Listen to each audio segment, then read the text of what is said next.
Hello everyone, good morning. How is everyone doing? Can you guys hear me just fine? Type in the chat box if you're here.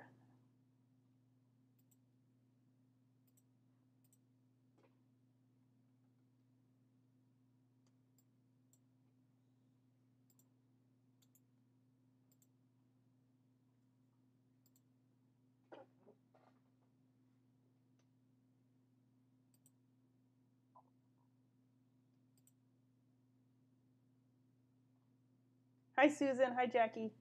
Okay, good. So I adjusted one of the settings because we were having such an issue with some of the lag between me talking and you guys being able to respond. So I changed it to a little bit of a lower latency.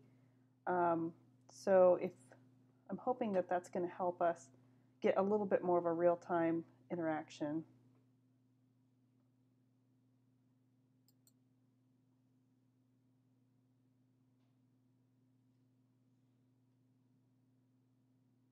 Hi, Matt. Glad you can make it. So, please forgive me. I have a cold that I'm recovering from this week. So, I might have to clear my throat. I have my arsenal of tea and cough drops with me. So, I apologize ahead of time if there's a couple of interruptions from me coughing. The convention was really fun, but one thing I caught from there was a cold. Being around hundreds of other artists, that's just sometimes what happens.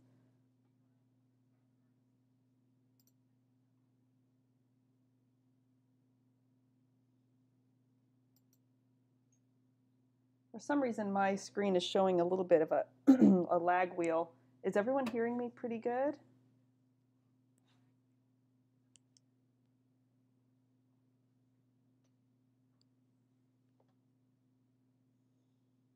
I just want to make sure everything's okay before I jump right in.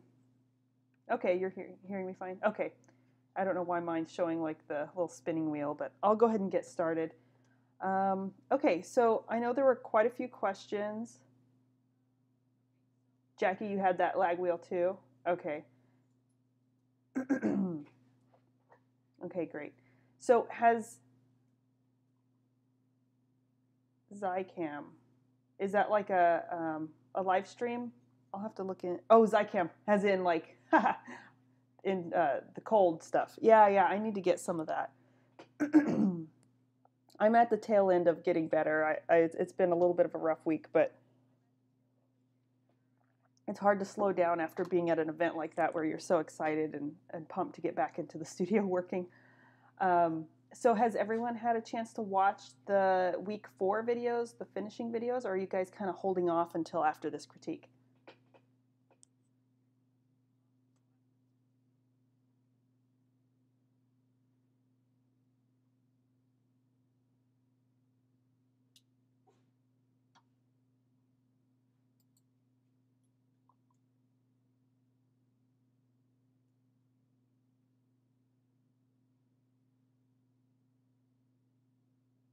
Holding off.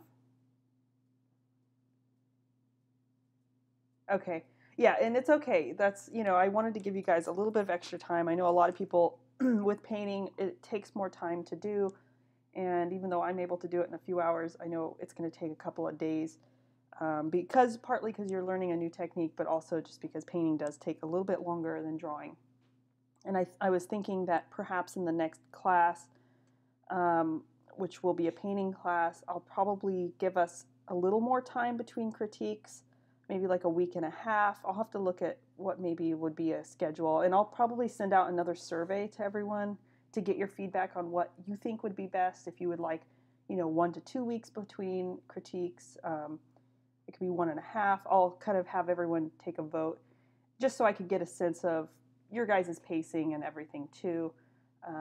I know that you have to watch the videos, which takes a couple of hours, and then you have to actually get to work on correcting from the previous critiques, and you have to catch up for the new video. So it's a lot of stuff to kind of cram into just a couple of days. So we'll talk a little bit about that later, and I will get to some of your guys' questions. I kind of made some notes, those of you who submitted questions. So I'm going to go ahead and just jump in with Kelly. Are you here, Kelly?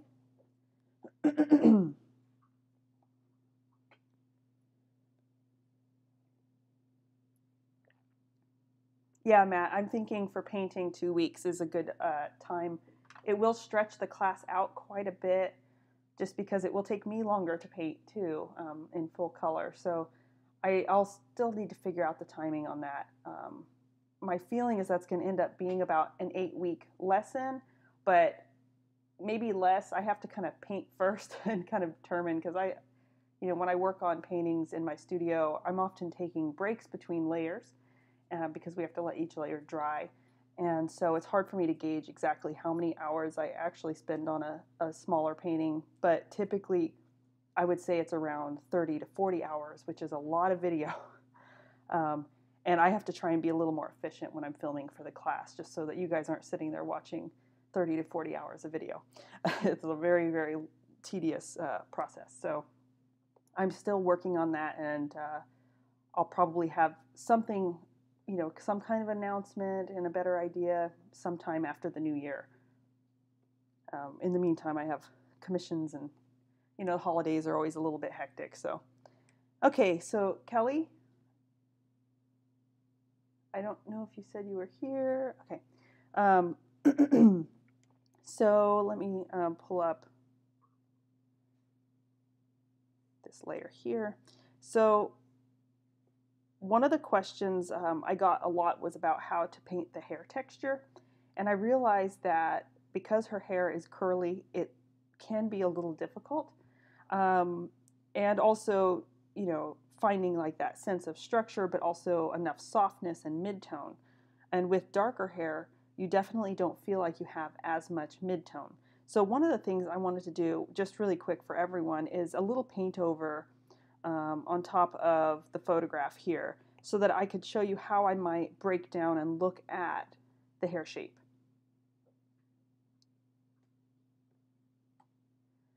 Give me just 1 second here.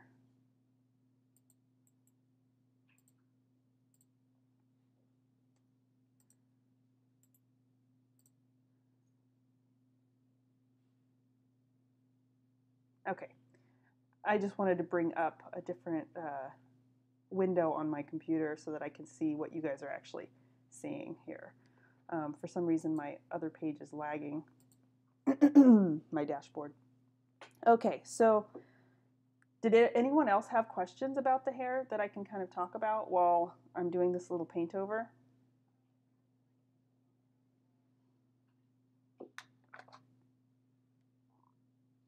Just in general, the best way to approach hair is to start soft. Think about them as forms just like you would on the face. They're just in a different value range, and then work on texture. It's really easy to get maybe too overwhelmed by building up some of the details too soon. And so one of the things I like to do, so I just grabbed a simple kind of brush that's supposed to imitate oil painting. It's not going to be exactly like that here, but one thing you'll notice is that her hair has a large kind of mass that's like this shape right here. She has dark hair, but there is a mid-tone mass that kind of dominates.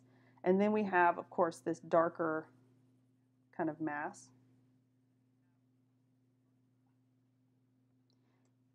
So that's one of the first ways I like to kind of look at dark hair, is look for that overall feeling of form, and that the light and the shadow are more about groupings. And then I'll go in and find little smaller forms within that might break up. And then, of course, after that, I build up detail. And when I'm working in actual oil paint, I like to build up hair in multiple layers. I don't usually do it in one layer because it's so easy for us to kind of lose track of, get too much into the detailing. And also, hair is very, very multi-dimensional. You have texture within the shadow, you have texture within the midtones and the lights. and it's easy to kind of overdo it. So you'll see in the next videos, those of you who haven't watched yet, that I actually glaze down all of the hair from that first layer, and then I paint back into that glaze. And that's how I build so much kind of texture, but also subtlety in the hair. You still want a little bit of information, let's say in some of the middle transition areas, like in here. This is a great section in here to have a little bit of breakup of form and texture. So as you move from the shadows into the light, it's a good idea to have a little bit of, you know, the thinner lines and some texture. Excuse me. And then in the middle area, I tend to leave it a little softer. And then when I get into the highlights, I go back in and find some of that where those highlights pick up. Now, I'm just doing it a very simplified, as if her hair was straight here, but it's not. But you can see that by having, you know, these kind of edges, then lost edges in the middle, and then found edges again on the highlight, and then lost edges where it meets the background, you're going to get that feeling and movement of hair, and it won't feel like spaghetti noodles, which is often what happens, is we lose a sense of, you know, that the hair actually kind of clusters together, and then it looks like just a bunch of noodly strands. So think of it like each curl. Let me clear this off here. You want to think of each grouping, and here's one that's really nice and obvious. Think of it like a little bit of a ribbon. Okay, so you have this ribbon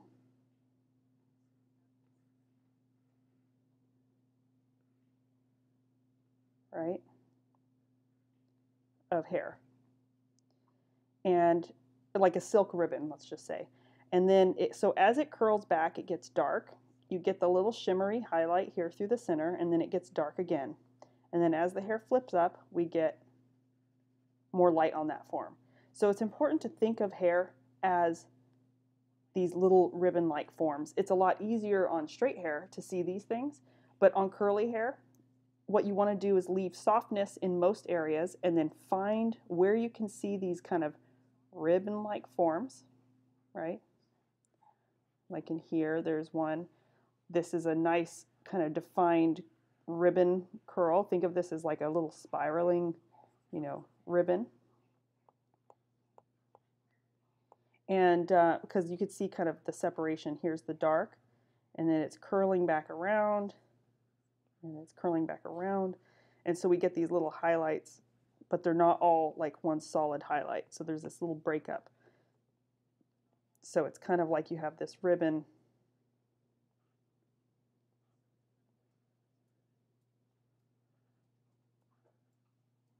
something like that, right? So what you want to do is look for those forms and then remember to keep these mid-tone areas soft. Find your texture at the edge of the shadow and where the highlight sits. And that's going to help you get a more naturalist feeling to the hair. So Kate, you just asked, okay, let me catch up with some of your questions. Susan, you said, do you still let some of the initial transparent glaze show through the hair? Yes, I do. In some areas. Do you mean the imprimatura? It kind of depends on the lightness or darkness of that individual's hair. So if someone has like more like middle brown or maybe like lighter brown or blonde hair, you're going to have much more of that imprimatura value in that shadow value of the hair. And you might just be glazing some of the darkest points. And then adding, of course, more white. It's very similar to the way you treat white charcoal and dark charcoal on toned paper. So you're just adding more white mixtures into the light mass, and then maybe wherever that imprimatura happens to fall on the hair. If it is the darkest area, then you might end up having to bring more light into the shadow on the hair if the hair is like really blonde. But yeah, it really depends on the person's kind of color of their hair and where that imprimatura value sits. So that's one of the reasons I turn the photos black and white for you guys, is so that you don't have that issue seeing color versus value. When we get into color, that's one of the first things that people lose track of very naturally is you might look at a color that's, let's say, a bright red, and to you it looks bright, what we would consider bright. So people naturally want to add white and make it really light, but actually the color of like a cadmium red is 5 on the value scale. It's right in the middle, and it's much darker than what people tend to think. So that's where color kind of can throw us off. And the same thing goes with colored hair. Red hair is actually much darker than most people think. So, so let me just catch up here. Kate, you asked, do you have one more set of videos after the batch that came Sunday, or was that the last? So last Sunday, yeah, you had, those were the finishing videos. So the video is bringing this grisaille up to a finish. I pretty much repaint the whole face, not everywhere, but I talk about how to integrate a new layer into the first opaque layer kind of seamlessly. I talk about blending those layers and adding detail and changing your drawing as well, because sometimes you might get to your third or second layer of opaque and you notice there's little tweaks to the drawing that you want to change. And also bringing those values up, because oftentimes the first layer, and I'll talk about this with everyone here, the first opaque layer can sometimes end up a little bit on the dark side, on here, for example. And when you're preparing a tonal painting, you want it to kind of feel like it's glowing from within. And that doesn't mean whitewashing everything out, but it does mean really pushing your values, especially in the light mass, and making sure that your midtones aren't too dark. And that can happen very easily when you were first working with the value scale, but it's very easy to adjust through scumbles and more subtle glazes in the second layer. So those videos are the final ones, but I do have like a little extra surprise for you guys that will be coming next weekend after our critique. I'm waiting to film it just so that my voice sounds a little better and that I'm not coughing all the time. So I'll be filming that hopefully before Thanksgiving. If not, I'll try and film it after and have it ready for you guys over the weekend. So you'll get an email when that's ready. And it's just a fun little extra to show you guys what you could do after doing a tonal painting to introduce a little bit of color. So that'll be really fun, and you guys, it's optional if you guys want to do that. Our critique next week will be on taking the drawing or the painting as they are this week, making some of the corrections I suggest today, but also going through those final videos and brightening up areas and refining and adding detail to the features. Okay, so let's see.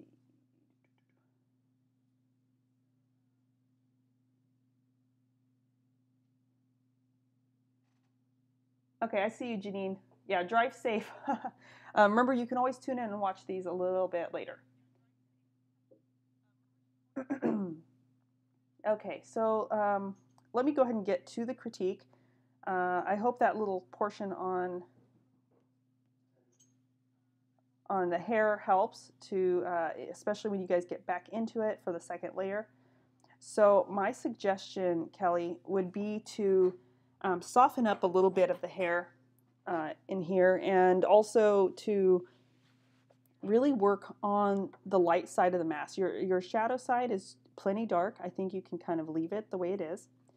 But when it comes to the light mask, what I would suggest is looking at the value difference between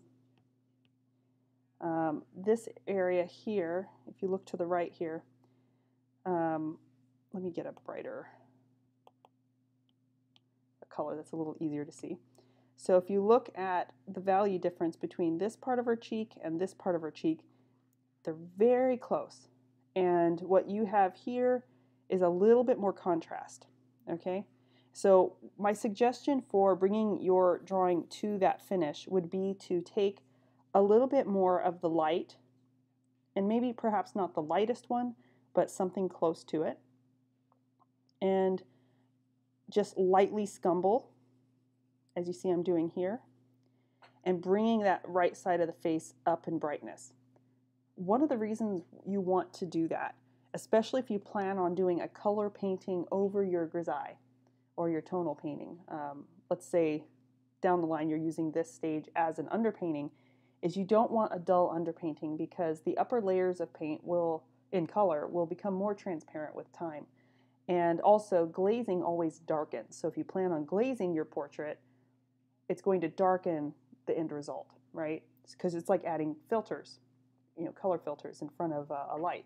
So it dims the light. It's the similar principle with glazing and a grisaille. So you want your underpainting to be 1 or 2 steps lighter in the light mass than you want the end result. And that can be kind of difficult to gauge sometimes, but in that second layer, just don't be afraid to push your lightest light, almost pure white, and the surrounding light masses a little bit lighter. For example, here in the cheek, you can see the difference that makes me just glazing a little bit of white over that cheek. You can still see the form, but it's a little bit more subtle, and it's a little bit more like what we have here in the photo reference. Okay, so that would be my suggestion for kind of across the forehead here, maybe carrying the light up in here a little bit more. You still want this area to be the brightest point, so you want to kind of maintain those highlights, but if you find that you need to make them brighter, then do that. And then remember the fall off of light. So the light gets weaker as it comes down and as it comes across the face. So here, for example, on the nose, it's going to be a little weaker than the cheek, but you should still brighten up that bridge just a little bit more because the nose protrudes. And if you look at the nose value here and you compare it to the forehead value there, you isolate those two, you can see a value difference. So I think what you might need to do is actually maybe not brighten up the forehead so much, leave that what it is, but don't be afraid to lighten up the bridge of the nose, especially that brightest highlight. And then as the form wraps down, you're going to have a little more of a pickup of light on the philtrum here, because again, it starts to protrude out a little bit. Okay, and I would definitely soften this line here that you see between the cheek. It should just be a tonal shift. So if you look here, it's bright right in this section.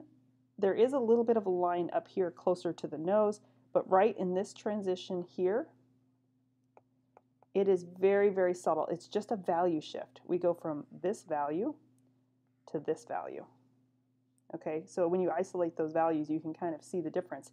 It's not a huge difference, but one of the ways that you can get that shift without having a hard line is to just lighten up that muzzle a little bit. So I would just do that by doing a very thin scumble like you see in the video that I do from last week. Okay, and then you won't feel the need for putting in that smile line. Hi Lori, welcome. Okay, so and then as you come down, there's less and less lights that are equally as bright. So the light areas do exist, but they're maybe not as intense as what we get in this upper portion, and they're a little bit smaller and tighter. Okay. The only other thing I think I saw was a little bit in the ear. I would actually trim this a little bit thinner, and her ear needs to be just a little bit shorter where the earring comes down. And I would just make sure you soften that back a little bit, the ear. Even this dark mass here on the ear, I would make it just a little bit lighter and make sure those edges are soft. That way it kind of gets pushed back into space and it doesn't pull the eye. You want your sharpest highlights and your strongest contrast and your main details to be in the features of the face. Let's just say the eyes, because the eyes are kind of the soul of the portrait. You really want to place emphasis there. So you'll notice in the video that I kind of pushed the highlights that I saw in the eyes a little bit more than what they are in the photograph. And the reason is I wanted to add that sparkle to the eye and bring that focus to the eyes for the portrait. If this was maybe, let's say, a larger, more full body portrait and it wasn't just so cropped in on the head, I might, I'd probably still add that little bit of sparkle to the eye, but I might use the hands as a secondary area of focus. It really kind of depends. But with a head and shoulder portrait, you definitely need, that focus in the eyes. And I usually pick, eyes and the mouth as the main areas where I make sure I really nail the contrast and those edges. And the reason is that's the main place where you have the expression in the face, is in the eyes and in the mouth. So after lightening those, I would just go in and tighten up and crisp up some of the detail in the eyes. And so my suggestion for that would be to look here. And if you look on the reference, she has this little sliver of highlight on the upper lid. There's that nice dark contrast for her eyes. So one of the things you'll want to do is go into your painting and really push the contrast for the eyes. Okay.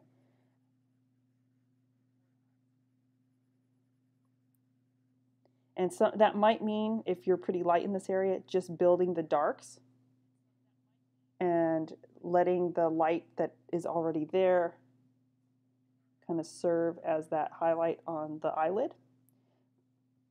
And then placing a little tiny sense of the specular lights, because the eyes are glossy, so the areas you're going to typically see them is in the tear duct, somewhere in the pupil area, and then on the lower waterline. So I would look in your reference for where those are. It's a little blurry in this photo, the way I've imported it, but you can definitely see it here. And she does have one here. This one is in here, but it's very faint. And if your photo is a little dark, you might try lightening it so that you can see it. And you definitely see a little specular highlight there in the tear duct. So look for those areas, because those are going to add a nice kind of sparkle life to the portrait. And sometimes there is a little bit of a glossier highlight on that upper lid. I think her eyebrow could go a little bit darker as well. Just more the mass of the eyebrow. So let me just make my brush a little bit larger. So just look for where you can push some of that contrast. But you can see just by darkening and pushing some of the edges a little bit more crisp in the eyes, it's already bringing the viewer's eyes to that point. And that's another reason why when you go back into the hair, I would glaze down these highlights so they become secondary again. Okay, and you might find yourself wanting to pull them back out, and that's okay to do, but just make sure they don't compete with the highlights on the face. Okay, so it's about kind of bringing the painting into balance. You're wanting to, bring the focus to the eyes. So I built more contrast on the light side of the face around the eyes, and then I glazed the hair down just a little bit and leave softer edges in the hair.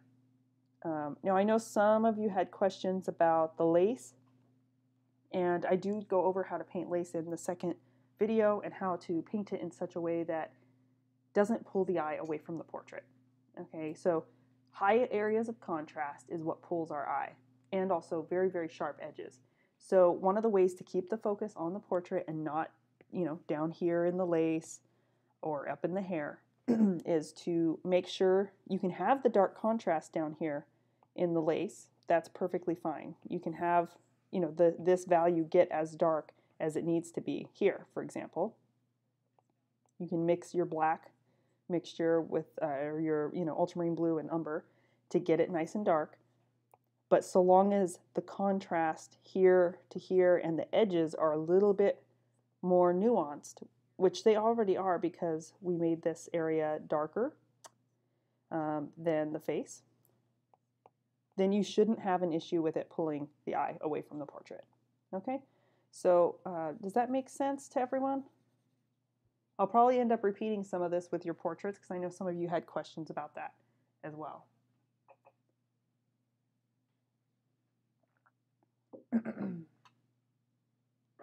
So, yeah, my only suggestions for this portrait is that, and then of course in the left eye, don't be afraid to push those areas nice and dark. You can see how dark this eye socket gets. You might even find yourself glazing, your shadows again. If you had to add a little bit of white reflected light back into your shadow, you can glaze it with the umber very, very lightly to bring back that warmth. And I know some of you said your umber was very cool. It wasn't as warm as mine, and that's fine too. Umbers are different across various brands. So if that's your case, yes, you can add a little bit of transparent red oxide or transparent brown oxide to warm it up. It's just an aesthetic choice. It's okay if yours is a little bit cooler temperature than what mine comes across as. And I noticed that sometimes in some of your guys' photographs, they came back really, really saturated, and they don't actually look like that in real life. I know when I photographed mine, the reds really, really popped forward, but in real life, it's a little bit more neutral. So that's just something to also take into consideration. Okay, so really nice job. Just adding a little bit more detail. All right, Kate, you are up. So you had a couple of questions, hair versus the shirt. So we just kind of talked about that a little bit. One of the things that's going to help your portrait down in regards to the shirt and making it feel a little bit more natural and getting the lace in is to make sure you don't have these hard edges right here. So when you go back in after you've watched the section where I paint the lace, you can easily go back in and break up these edges so they're not so straight, and also have a little bit of a softer edge. If you feel like your lines got a little wide, like here, it's very wide and straight, and you can see that this kind of, it's like a ruffle, and so it kind of dances a little bit more. What I would suggest is taking this value and kind of painting it in. So I'll show you kind of what that looks like. So you might just go in and break up some of the kind of straightness of those edges, and don't be afraid to use that light mask tone for the skin to just soften up some of those edges too. So that way when you go back over once it's dry to paint the lace and kind of detail it, you're not kind of fighting those really strong, dark, straight edges in that underpainting. Same thing for this one on the right. You might end up going in and just breaking it up a little bit. Oops.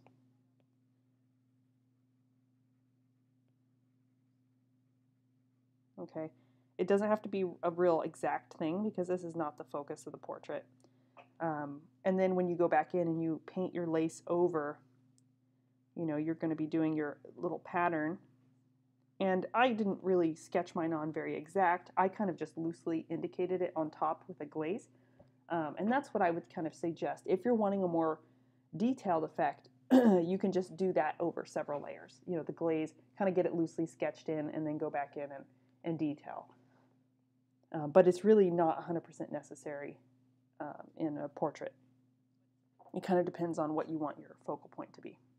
One thing I would suggest is notice that the skin tone showing through on this section here and this section here is a little bit darker than what you have. So you might try glazing this here with a little bit of umber to push this skin tone darker and kind of fade that glaze out over these two panels.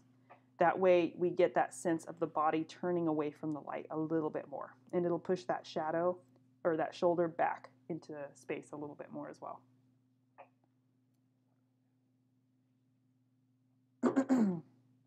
Okay, so you also had a question.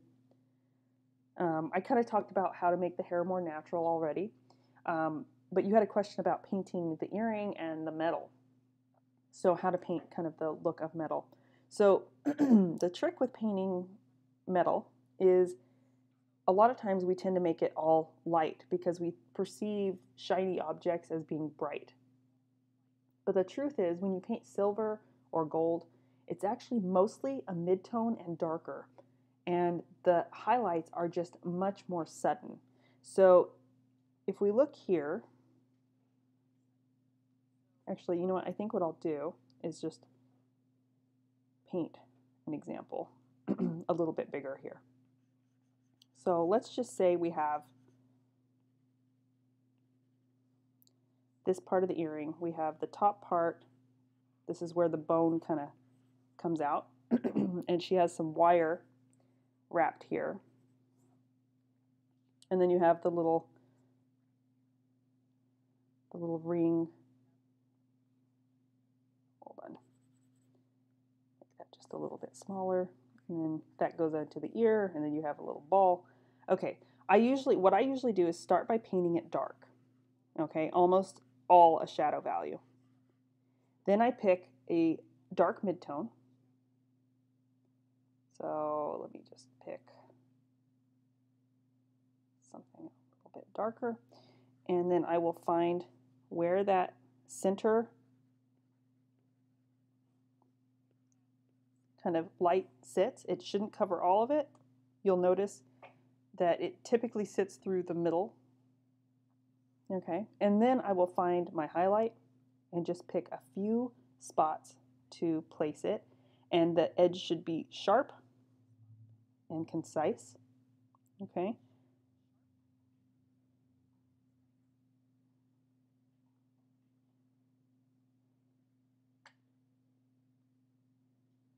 And they won't be everywhere. So here we have the bone, just to give a little bit of contrast there. Right? So that's the trick to painting any metallic object or even glass. You know, if you're painting a glass cup, you know, it's just picking up the colors that's in its environment, and then it stands out by having a few darker areas and then those really nice, crisp, sharp highlights. And you'll notice that it's the value jump, so between the highlight and the body mass of the light. So if I had made all of this really, really bright, then those highlights lose impact and it starts to look less like metal. So the key is to paint it a little darker, the light mass of the earring a little darker than what you think, and make sure those highlights really, really pop. Okay? Does that make sense? So what I would suggest here is going in and making a majority of, you know, that wire wrap, and then this area, make it a little bit darker, paint it in maybe as a shadow value first, then hit those middle tones, maybe nothing brighter than, you know, this mid-tone here on the side of the face, and then go in with those really nice intense highlights in just a few select spots. Okay? So squint at the reference and see which of those stands out to you the most.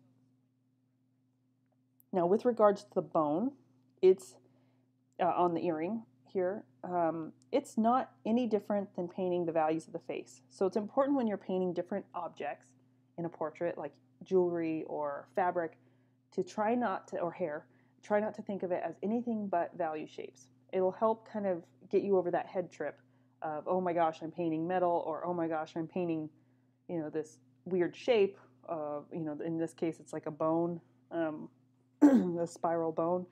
It's just value shapes. So when we break it down, you have a light shape here, right? And then there's this little shadow shape. So I'm going to kind of abstract it a little bit more. And there's a shadow shape here.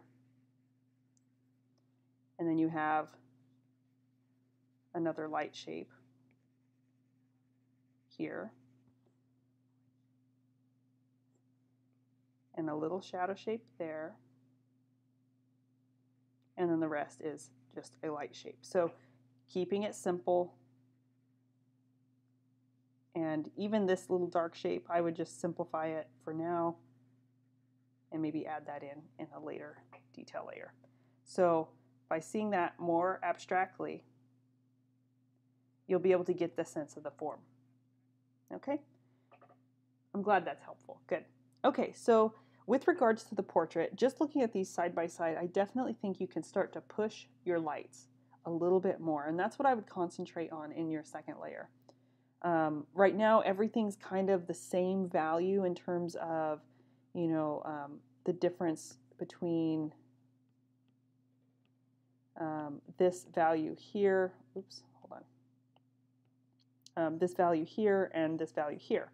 But if we isolated those values, we have this value here and this value here, you can see that there's a big difference. So I'm just going to do a little sample here. So there's the cheek value, and there's the value of the area behind the netting. And just for comparison, here's the shoulder value. It's slightly darker than the cheek value, okay? And that's not even the brightest value on the face. The brightest value on the face is there. It's a subtle difference, but it's important to note in the portrait. So what I would suggest is doing a lot of scumbling, but concentrating on the lights. And you'll see how I do that in the videos. I would start with your lightest areas, and I can do a little paint over here. Since you don't quite have, here, let me just select a warmer color so it'll integrate. So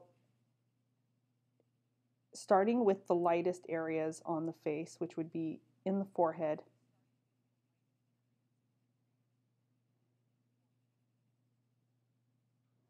definitely this triangular side plane of the nose. Okay, and I'm just doing this loosely to emphasize the planes. I'm not talking about detail at this point. So you have this side plane that's definitely catching the light because it's protruding off the face. And then you have this fall off of light that comes down the jaw and this way. And then you have a little more pickup of light here. So a little brighter there, a little brighter there, in the chin. And then this whole area is just going to get a slight brightness to kind of integrate it with the new highlights. So when I'm making like a pretty major value adjustment to my painting, excuse me, I always start with the brightest bright, because then I know how big of a leap I need to transition. Excuse me, just a minute, I need to cough.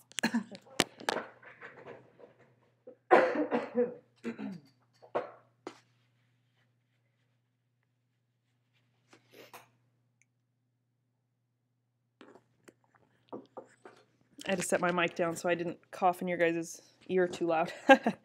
Okay, so yeah, so I would start with the brightest bright and then slowly start to move across the form. That way you don't end up whitewashing the whole side plane, because the forms you have here are actually really good. You have that nice kind of delineation here in the cheekbone, right in here. So I like the forms that you have. You just need to bring those up a little bit brighter. Yeah, I have some tea. Thank you, Kate. So yeah, so that's my main suggestion there. And I think with the hair, the hard edge that you kind of have along here can be softened out. It's kind of hard to tell at times, but there's areas where her hair comes forward right here, and then there's these little soft kind of shadows in between. Okay, so if I zoom in, you can kind of see that. So I think if you go in here, I think you could kind of open up this shape a little bit and make these little areas just a little bit lighter. They should still fall within maybe a shadow value or maybe a dark mid-tone. But I think if you kind of open those areas up just a little bit, also, it won't compress the forehead too much. And then you can integrate a softer edge as it transitions into the hair. And then it won't feel like such a cookie cutter shape. Yeah, and it gives a lot more fullness to the form. When it comes to the details on the hair, I think your hair is dark enough. I think all you really need to do is just go in and really try to define those ribbon-like shapes. So like in here, you could push the highlight and try to define the curls that you can see. You know, that's always a great starting point, is to find the shapes that you can see the easiest. Don't get distracted by the ones that are hard for you to, you know, make out or understand. Start with what you can understand and then kind of fill in the rest. So like when I look at this shape, I see this beautiful kind of wave, ribbony kind of wave shape, and then we have this little spiral curl here.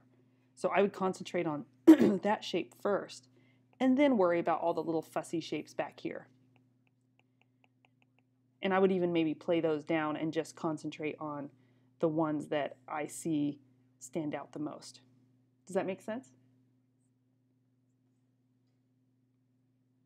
So let's see. So if I bring that back here.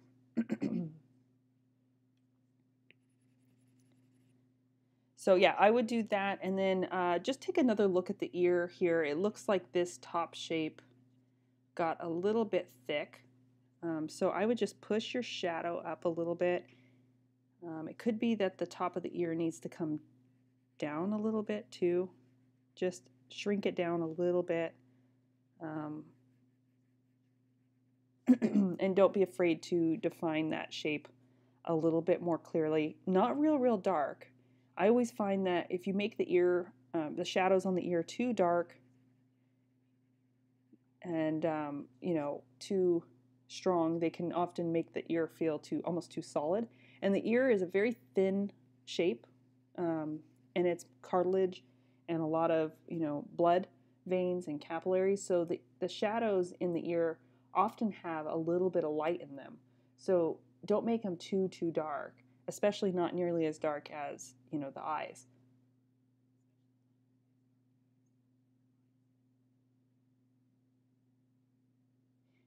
So I always just, as a rule of thumb, always make them a little bit lighter and warmer, and it helps to integrate them into, you know, the face a little bit more. They don't pull attention away, but you can still have those nice clear shapes. Okay, so yeah, those are my main suggestions. I think adding clarity in the eyes, especially this left eye, I would really like to see maybe a little bit more of a defined dark shape. If you feel like it's dark enough, maybe what you need to do is actually go in and define some of this mid-tone mass. She has like a little highlight there on her upper lid and just above. It's a very small light shape, but it will help to open up that eye socket. And also make sure her eyebrow doesn't get too short. It feels like it got kind of cut off. It does come all the way over to that dark shadow shape. So maybe make it a little bit more elongated to the left. Okay, so yeah, if you have any other questions, just watch the video. You'll see how I brighten up the face. And if you have any questions before you touch your painting, of course, just reach out to me. All right, good job though. It's looking good. I know the first opaque layer is really tough, especially if you've never done it before. But the tiling technique is something that I really want to emphasize. It helps a lot with when you're first learning to paint, because our tendency when we're learning to paint is to detail and to mush our paint around. It's also called licking the canvas with your brush. You kind of fuss over laying down the paint instead of making more decisive strokes and making a decision on what that shape should be. You know, I was always told by my teachers to look and kind of imagine your brush stroke before you lay it down. And that's especially true if you do more of an alla prima approach, because you're trying to maintain that kind of freshness of the brush strokes, and it's easy for your painting to look overworked. But the same principle applies if you're doing a classical approach like what we're doing. The tiling helps you make decisions about your value shapes, and specifically, you know, where the main highlights sit, you know, and you're maintaining the sense of the planes of the face, and you're saving the blending until later, because if you try blending as you're painting along, the chances are all of your colors are going to end up kind of blending together, and you're going to lose a sense of that structure, and you're also going to lose a sense of the planes of the face. It's all going to kind of become one mushy value. And so if you have a tendency to do that, just practice the tiling. You can paint anything. You can paint an egg, you can paint an apple using this technique, and it really, really, really helps get you better results quicker because you're not noodling your painting so much. Did anyone have questions about the tiling?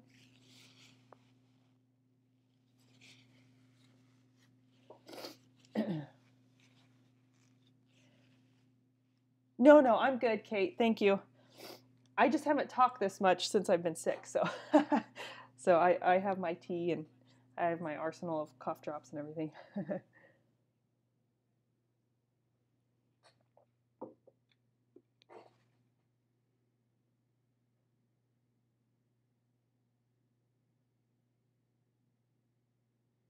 Okay, Lori, let's see.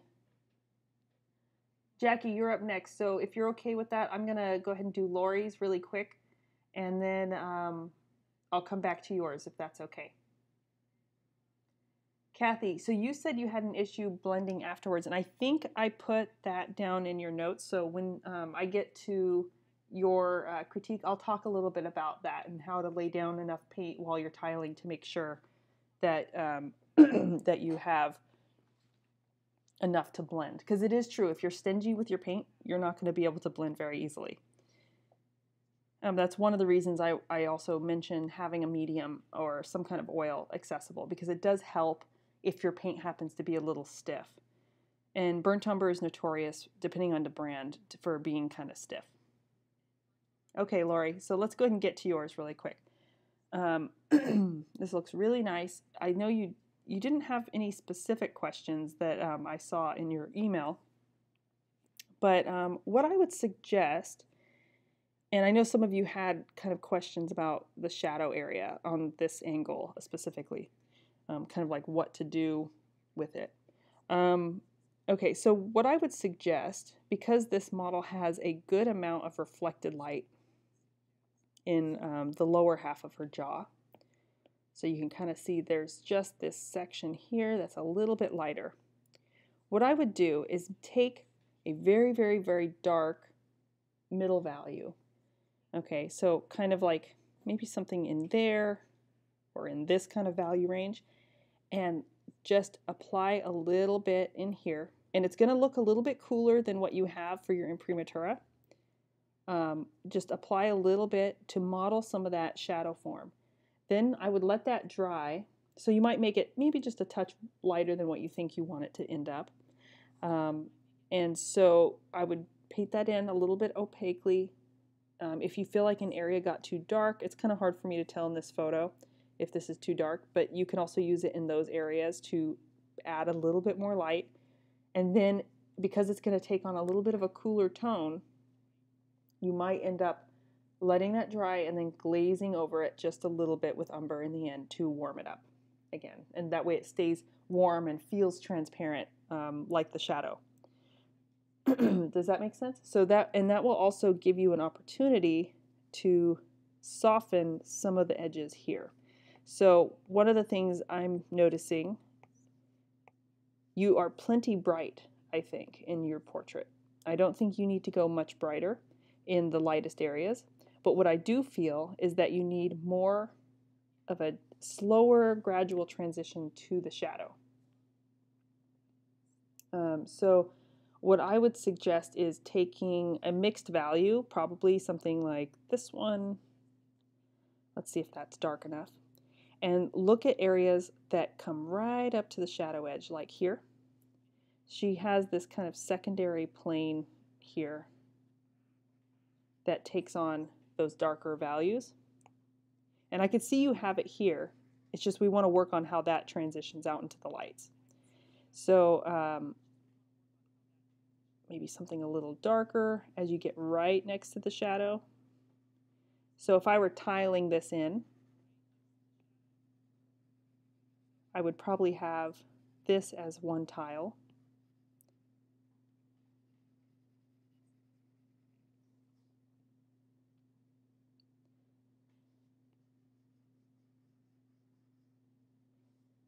and this as another tile.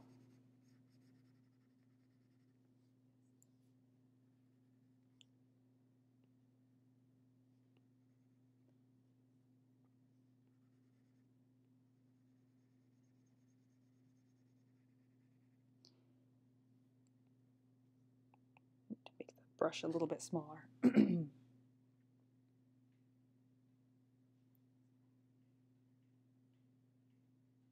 Okay, and then just work on blending that out to this value here. So your brightest value should be closer to this section here. So you'll notice that like the values in this area are a little bit darker than the lightest value. So when I hover that over there, you can see your value on the bottom of the ring and the actual value of that area at the top of the ring. So finding a value that kind of serves in between, you might have to kind of custom mix it for this area.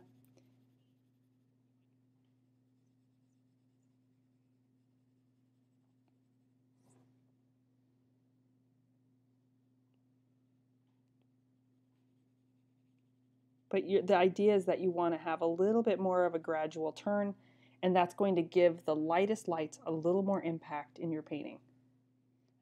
So instead of having that lightest light spread out so far. Now this area does open up a little bit more.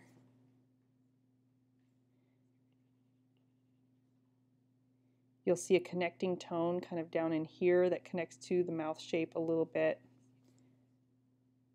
And then there's the side plane of her chin. And then the lightest plane, the lights kind of sit down the middle of her face. Like if you look at where the highlights tend to sit, they're kind of on this angle. So you have your highest highlight there, you have it here, and then you have it kind of sitting through this section. And I think you have them in the right spot,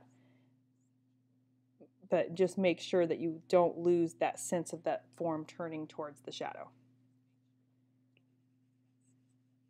And as you repaint some of your edges, you might find yourself needing to glaze your shadow value just right along that terminator edge, so that way you can get that more seamless, soft turn to the form. Okay, so that's what I would concentrate on. I think you actually have a decent amount of detail in the in the features. You might want to add a few eyelashes because her eyelashes are very prominent. And also, don't be afraid to make the highlight on the tip of the nose, for example, nice and sharp and crisp and bright.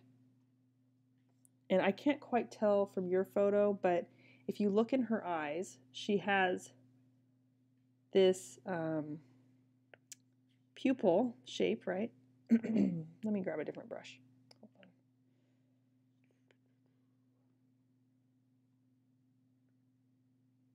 Just something I can draw with. So she has this pupil shape, and you'll notice here's the highlight. And as the light hits that highlight, it passes through and illuminates this opposite side of the iris. So the iris is darker here, and it's darker as it kind of moves up. So what I'd like you to see you do is to actually place a lighter value in this part of the iris, just to illuminate a little bit. So what that will do is add a little more dimension to the eyes and bring a little bit more detail into them there. And don't be afraid to make your pupil really, really dark and your highlight nice and sharp. Okay, so adding a little bit more sharpness and a little bit more information within the eye is going to bring all that much more detail to the portrait. I think you have enough detail in the lips. Again, just pay attention to edges. Edges are really key. So the shadows shapes should get soft along form edges. So this here across the cheek is a form edge, a form shadow. This here is a cast shadow. You have a cast shadow here, but then it turns into a form shadow as it wraps this way. So just pay attention to where some of those edges are. What I'm mostly noticing is this is fine being sharp here because it's a cast shadow, but as the lips rolls down, it should have a little bit more softness. And you can see that here, it's rolling down. And so it has a much softer edge on this side than it does on this side. So pay attention to some of those nuances, and it's just going to add that extra kind of level of realism to your portrait. Do you have any other questions, Lori?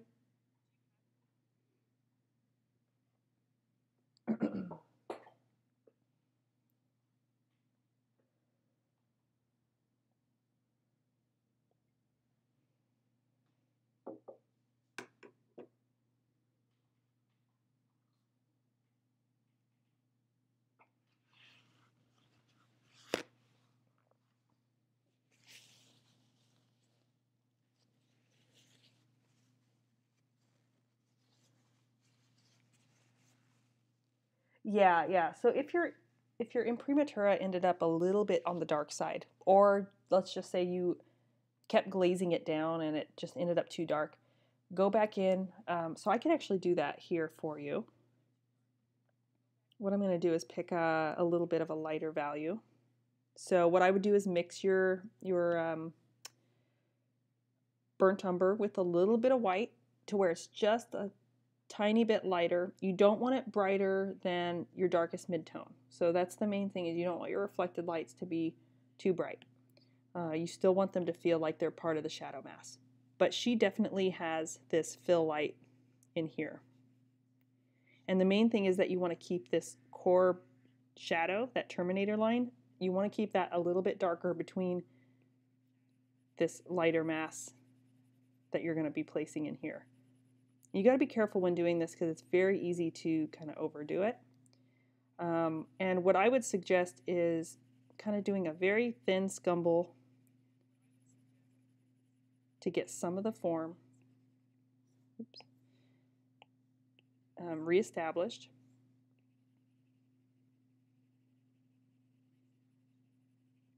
And then let that dry. And then I would do a warm glaze over it to knock it back just a little bit. Very thin, but it should still show some of that form. And then it'll still feel like an illuminated part of the shadow mask, but it'll have a little bit of that luminosity back. Does that make sense?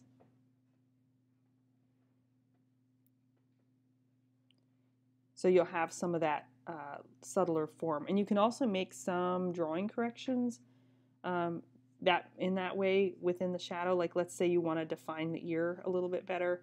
You can go back in, paint it that way, and then do a thin glaze of the warmer color transparently over it, and it'll push it back into feeling more like a shadow. Yeah, it's really tricky to like maintain that transparency because that's something that's really, really nice. And it lends itself to the feeling of light and shadow. The shadows should be, kind of deeper, more mysterious, and more transparent. And especially with the way, if you look at a lot of Dutch portraits, if you look at like Van Dyck, you'll notice that his shadows are very much close to like the imprimatura. They're kind of loosely painted and it looks almost like that first initial tone that he laid down. And they let that often, and it might be like glazed down a little bit more, but you'll see it under there and it just has this really neat effect. And I've always tried to kind of maintain that feeling in my own work because I really like that transparent versus opaque. It just lends itself to, a more realistic effect very well. And sometimes I end up painting my shadows maybe with a more slightly opaque color, but I never use white in my shadows typically when I'm painting in color. And it's for that exact reason, to maintain that sense of translucency and warmth.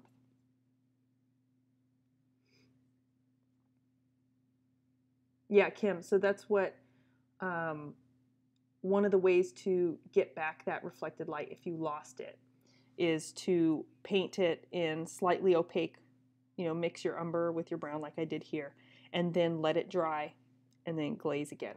And you can actually lighten up a whole area. And then if you felt like, oh, I want to define, let's just say you want to define some of the more subtle planes, like back in here in the jaw. If you wanted to separate the neck a little bit, you could do that with glazes after you've lightened it and let it dry. So it's easy to go darker just by glazing. So you could even darken the whole neck if you wanted to. It kind of depends on the effect you want. The main thing is that you don't want your reflected light to compete in value with your midtones or the light mass in general. So you'll notice that this value here does not compete with this value here. If you squint your eyes, it's still slightly darker than that darker midtone, and you want to make sure you maintain that in your painting, or else you'll lose that sense of light.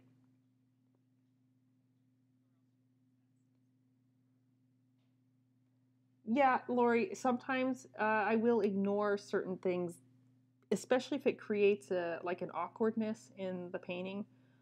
People have a tendency to accept photographs as they are because they're photographs. But with a painting, if something looks a little awkward, or maybe the photograph that I'm working from is missing some kind of essential detail that I feel would actually help. For example, in the painting I'm doing for this class, I overemphasized that highlight in the eye because I felt like it needed it. The eyes kind of felt dead without it. So I will add information. But a lot of that comes from years of painting from life and knowing what to look for, and realizing the limitations of photography in terms of information. And I always say that it depends on what you're painting and your angle. So I've done portraits, for example, where I'm on the shadow side of the model. Most of the face is in shadow and there's a rim light. In that kind of situation, the rim light is the one that I simplify and I add more information in the shadows because that's what's going to reveal most of the form. In our situation, the light is what's revealing the form and the shadows are more minimal. So I always pick one to be more simple. It's either the lights or the shadows, and it kind of depends on what's dominating in the portrait. So in this case, it's not rim light. It's definitely a main light source, so that is where I'm going to place my detail and my emphasis, and the shadows are going to kind of fall away and be more simplified. Even if I see a lot of detail in there, it's better to kind of knock it back just a little bit so that the light takes precedence. Does that make sense? It's just about designing a good painting. We're not copyists. It's not about copying the photograph. We're painters, and we're trying to interpret the photograph to make a good painting, and that's very, very different. So beyond getting the drawing to a certain point, I don't care if your painting looks like an exact replica of the photo, because that's not the point of what we're doing here. We're trying to design good paintings and design a good portrait. And of course, that starts off with taking a good photograph and having a good reference to work from. That definitely has an impact on your end result. But it's not about being copyists. And even when you're painting, it doesn't matter what you're painting, still life or whatever. Don't be afraid to have a sense of your own interpretation, your own kind of filter on what in your own voice kind of come through in your work. There's nothing wrong with that happening. It's just more about making sure they look human, they have the correct proportions, that you captured a general essence of that model. And has anyone seen like the paint-offs that like Portrait Society will do them? Sometimes there are these big events and you'll have like 5 or 6 artists painting the same model. And if you look at every single artist, they've captured the likeness of the model, but in an entirely different way. And sometimes it's not an exact replica of the model, but they've captured some essence of that person sitting there. And that's really what this is about. Yeah, they're really, really fun to watch. And it just goes to show you that everyone has kind of something special that they see or that they connect with, in that portrait or in that model. And so that's kind of what makes painting unique, and it's about what you're seeing and interpreting. It's your own like unique filter. So really nice job If you have questions after watching the second videos, just let me know. I'll be kind of, I know here we have a holiday in the US, so it's going to be kind of a hectic week. But I'll check my email every day and try to keep up with everyone. That way I can get back to you right away.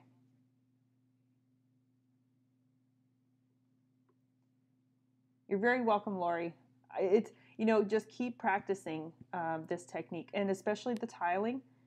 I'll do like color studies when I'm about to do a portrait, and I do a tiled version of my painting, like 5x7, something really small, so I can't get into detail, but it really, really helps me. So just keep practicing the tiling, because that's exactly how I teach color and in portrait, and it's the same process, but this way kind of you're already familiar with the process, but you're working in grayscale, so you're not having to juggle color mixing and all of that. So keep practicing this.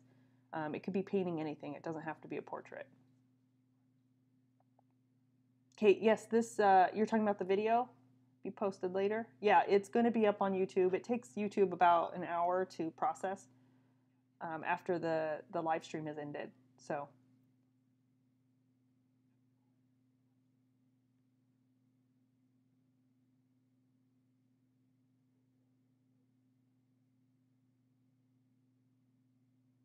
okay, perfect. Yeah, Lori, paint as from life as much as you can. It's really our eyes see different when you're working from life, and there's nothing wrong. I'm not anti-photograph. In fact, I work from photographs almost exclusively now, just because the practical side of things. When I can paint from life, I love to. It's really, really a different kind of experience. But it's not always practical to have someone sit for you, especially kids. When you're painting younger people, they don't sit still very easily, even for photographs. Yeah, so Lori, in the next class that will be in the new year, we'll kind of go over what we've done a little bit in this class, but not nearly as in depth. And it will be more about setting up for color mixing, and we're going to go into full color, like pretty much how to paint a portrait start to finish. I haven't decided how long that class is going to have to be, just because it is going to take me longer to do. So I'll have more information on that a little bit later. Yeah, even when painting from life, I will take photos for reference, because I can never finish a painting from life. It takes me too long. I'm a slow painter. All right, sounds good, Lori. Thank you. And we are having one more critique next weekend, so just work on your painting, and then I'll see you guys next week. All right, those of you who have to tune out soon. Okay, Jackie, so are you still with us? I know our critique's taking a little bit longer today. Jackie, so what to do in the shadow of the neck. Now, you actually have a very nice light shadow in your neck, so I don't think you actually need to add the opaque color.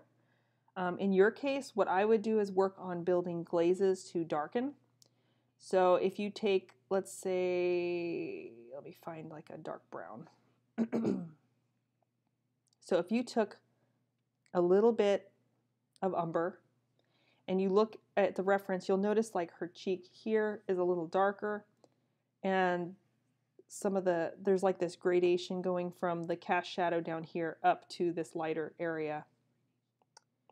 So what I would suggest is building gradual glazes. And let me just make my brush a little bit bigger. Okay, so I would build up a little bit of a glaze there, and maybe glaze right along your terminator line, because you have it there, but it's very thin, and it almost needs to have a little bit more sfumato. It needs a little bit more softness.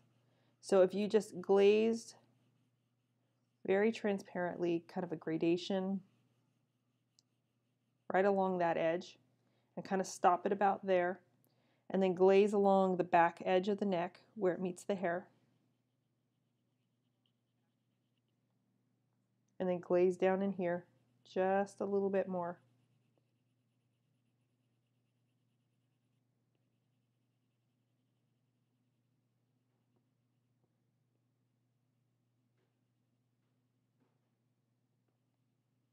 You can add a little more dimension to the neck. And it will, let me see, let me go a little darker back in here. I know you just have a little bit of glare on your painting there, so it's looking a little lighter. You might pull in, her neck's feeling a little thick. You might pull in the hair a little bit more on that right side. But you could see that that's added a bit more dimension and deepness to the shadows. And you could even do just like a general glaze over the whole thing if you wanted to, just to push it a little bit darker. It kind of depends on how your imprimatura looks like in person. I'm just using an eraser here to pull that out a little bit. And that's another thing, is the nice thing about glaze is you can lay down a general glaze and then take a Q-tip, you can take a clean dry brush, or even a rag that's kind of lint free, and you can wipe away your glaze while it's wet and remove. So you could glaze the whole shadow and then wipe away where you see the lights, kind of like a reductive method. And that will work just as well. So you can see that that helped kind of push that darker. Another thing I'm noticing is just it is kind of a trick with this particular angle on the model, but you'll notice that she has this kind of mid-tone shape there and mid-tone shape there, and I feel like you could push those a little bit darker if we compared that value, to those areas. So let me just take the temple. I know it's going to be a different color, but let's just compare the value. So that's the value there, and that's the value there. So I feel like you could actually push the side planes a little bit darker, and then don't be afraid to push your lights a little bit lighter just at the highlight. You know, you could push that a little bit brighter, and then push these areas just a little bit darker.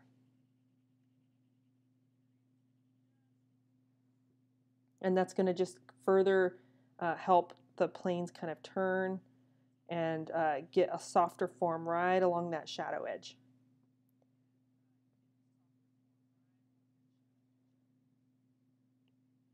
And you might find that you might need to darken with a glaze this shadow here up in this area. You'll notice just near her cheekbone, this shape here is quite a bit darker. So that will help too, also with separating the neck a little bit. So you can see that that's already adding another dimension to the form. And I would be maybe a little careful about spreading out your white too much, but I do feel like you could push your lightest value here. Definitely little highlights in the nose. Get a smaller brush there. And then across this lightest area in the forehead. And the main reason I'm thinking that is because if you decide to go in after I show everyone a little bit of the bonus video and you want to paint back into this and just experiment, you're going to want your underpainting a little bit brighter so that you get the best results for glazing down the line. I think the same thing. It's actually good, though, that everyone starts off a little bit darker in the first layer, because painting, you build dark to light. And it's really important to remember you start dark and then you build your lights. So if your first layer is dark, it's actually good because it's very easy to go back in and brighten up. And you'll see, because I actually brightened mine up quite a bit in the new videos, you'll see how to do that exactly. And it just kind of creates a natural progression for building kind of a luminous portrait. So don't worry if yours is a little dark. That's actually not a bad thing. It's just something to pay attention to as you build in your second layer. So you can see that that's starting to build a little bit more structure and luminosity to the portrait. So you were a little timid with the paint. Okay, so we'll talk a little bit about that too. So when you're loading your brush, it's really important to load both sides of the brush. You don't want the paint hanging off the brush, you know, big old glob on the end, because that's going to be hard to control. The way I like to think of it is you want to be able to make 2 to 3 nice long strokes with your brush before reloading. And if you're running out of paint before you even do one brush stroke, you're loading too little paint on your brush. Or your paint is not fluid enough. Oh, you're welcome, Lori. So sometimes burnt umber, I don't know what brands you guys have been using, but I know mine, it's kind of old in the tube. It's taken me a while to get through it. And it's starting to get very pasty and thick. So whenever I pull it out of the tube, I just add a little bit of linseed oil to it to kind of constitute the pigment and get it to flow a little bit more. You don't want it runny, but you want it to flow off your brush kind of easily. So you'll notice when I was tiling, if you go back and watch those tiling videos, I'm able to lay down maybe a good sized area, or at least 2 to 3 strokes for the most part, with one loaded kind of load on the brush. Yeah, so if yours is old and kind of sticky, use just plain linseed oil, or walnut oil is fine too, because that's what is made. That's the vehicle for oil paint, is typically linseed oil or walnut oil. And so you're just reconstituting the oil paint. It's not necessarily adding medium, so to speak. You're just adding more of what's already in there. And that until it feels like the same kind of creamy consistency that your titanium white or some of your lead white should feel like. So yeah, or any other paint, it should feel pretty consistent. Umber just has a tendency to dry out. I don't know why that is. It's a leaner paint just in general. So safflower oil is just fine. Yeah, Lori, that will work too. Some brands use safflower oil. Walnut oil is being more popularly used in different brands because it tends to not yellow as much as linseed, but I haven't noticed a huge difference other than walnut oil takes a lot longer to dry. I'm not sure about safflower. I haven't used it, so I'm not sure how it'll affect the drying time on your painting. Okay, so did that answer your question about the shadow, Jackie?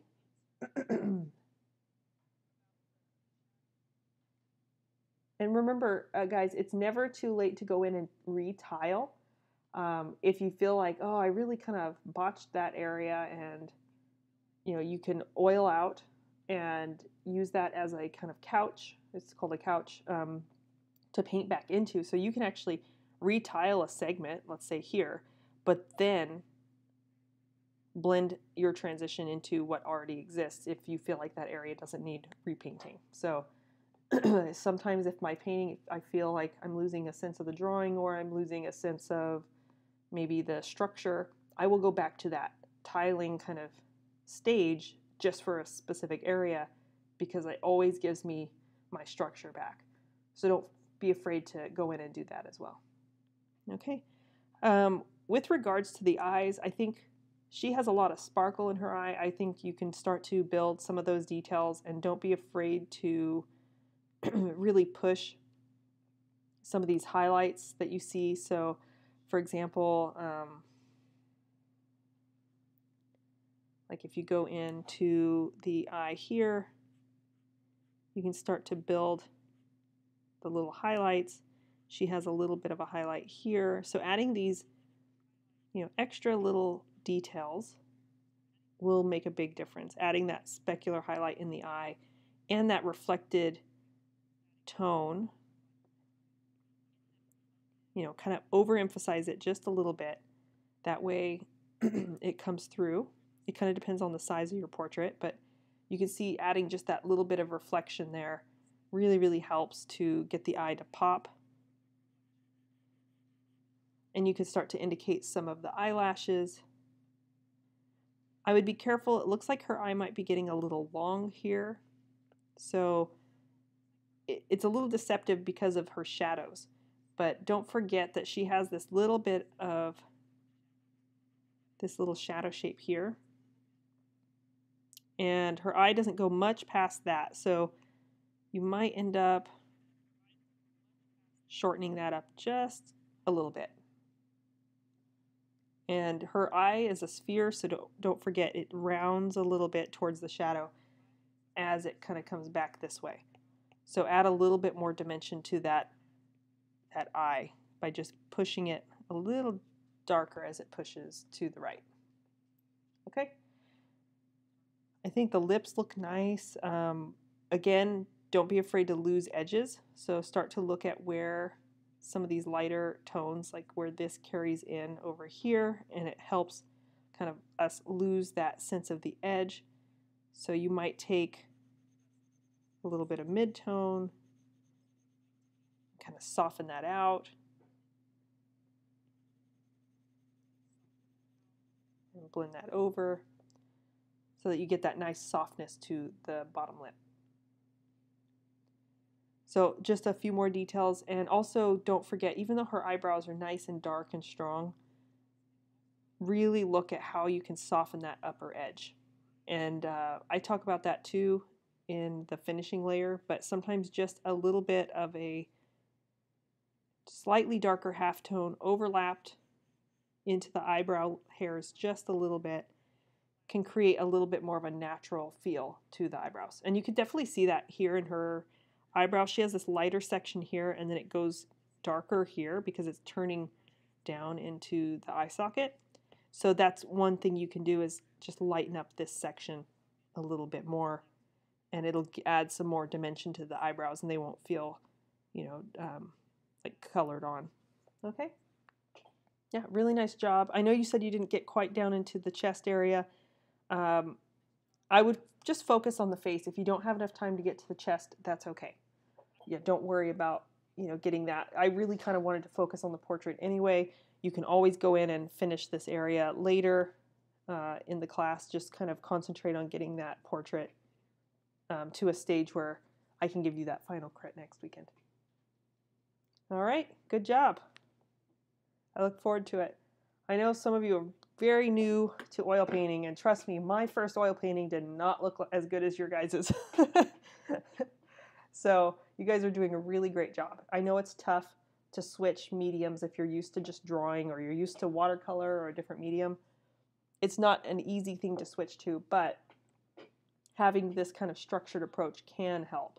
And it should feel very related to drawing because of the way we've broken down the steps.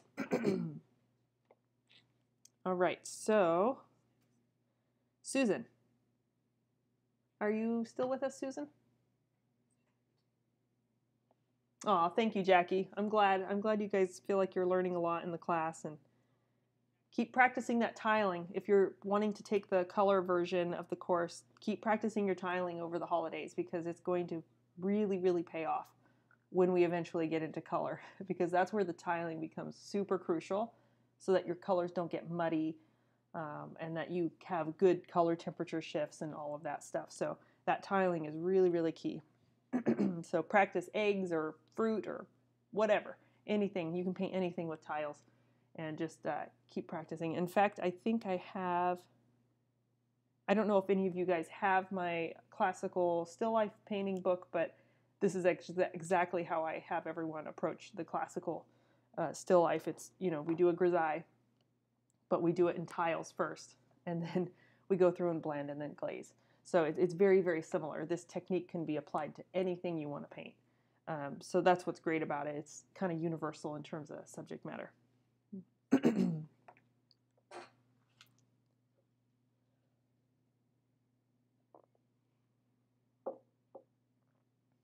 All right, so really beautiful portrait. I think the only suggestions I really have here is to push your values a little brighter just for the sake of bringing a little more luminosity into her skin, and work on glazing down the highlights in the hair.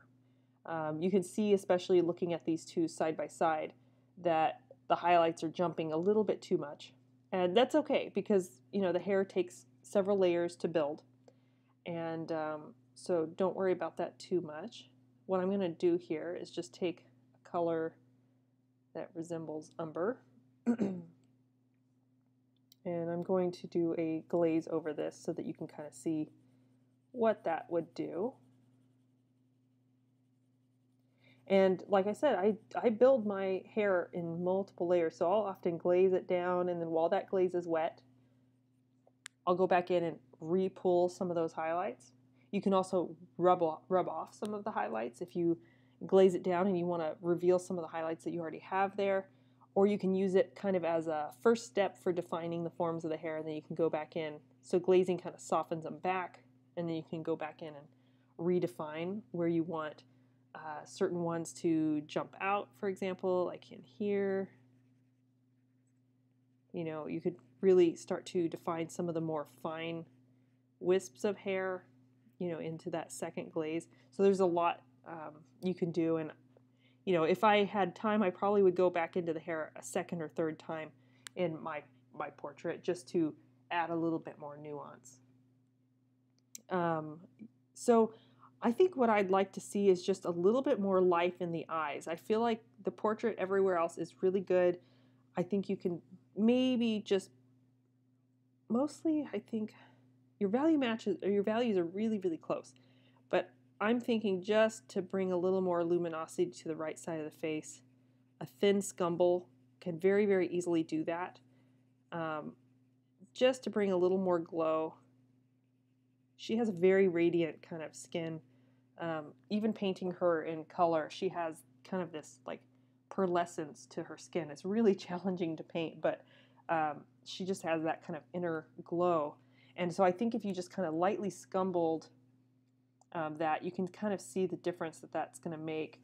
And it would also help to soften, some of these lines a little bit, like here in the eye socket. She has it there, but if you just soften it up a little bit, it won't feel so heavy under the eye in that little section there. Then I would definitely say go ahead and lighten this bottom lip a little bit more, especially on the right side. I feel like it's not quite standing out enough against the upper lip. So don't be afraid to kind of push that a little bit lighter, because I will be showing everyone how you can introduce a little bit of color into the lip if you wanted to take this to color. And so you definitely want a little more light on there so that it kind of glows through those color layers. And the only other thing I would say, because your forms and your likeness is really spot on, I would say just go in to the eyes and push what the photograph is giving you a little bit more. So if you look, she has this little sparkle in her eye. I would definitely go in and add that, maybe even emphasize it a little bit more. And I would add a little bit maybe of a more reflected light. Don't be afraid to push that. Her eyes are dark brown, but they still have that form in there. And that's going to help, again, bring a little more life to her eye.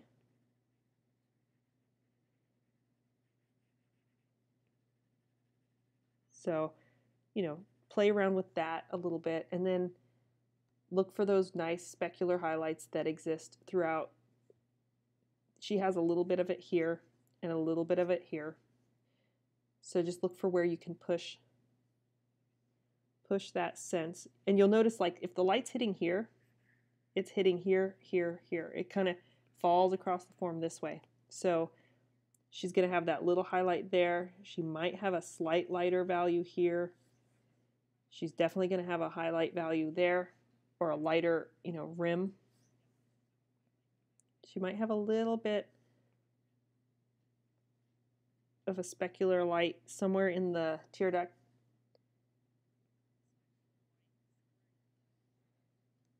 And then let me see the photo real quick.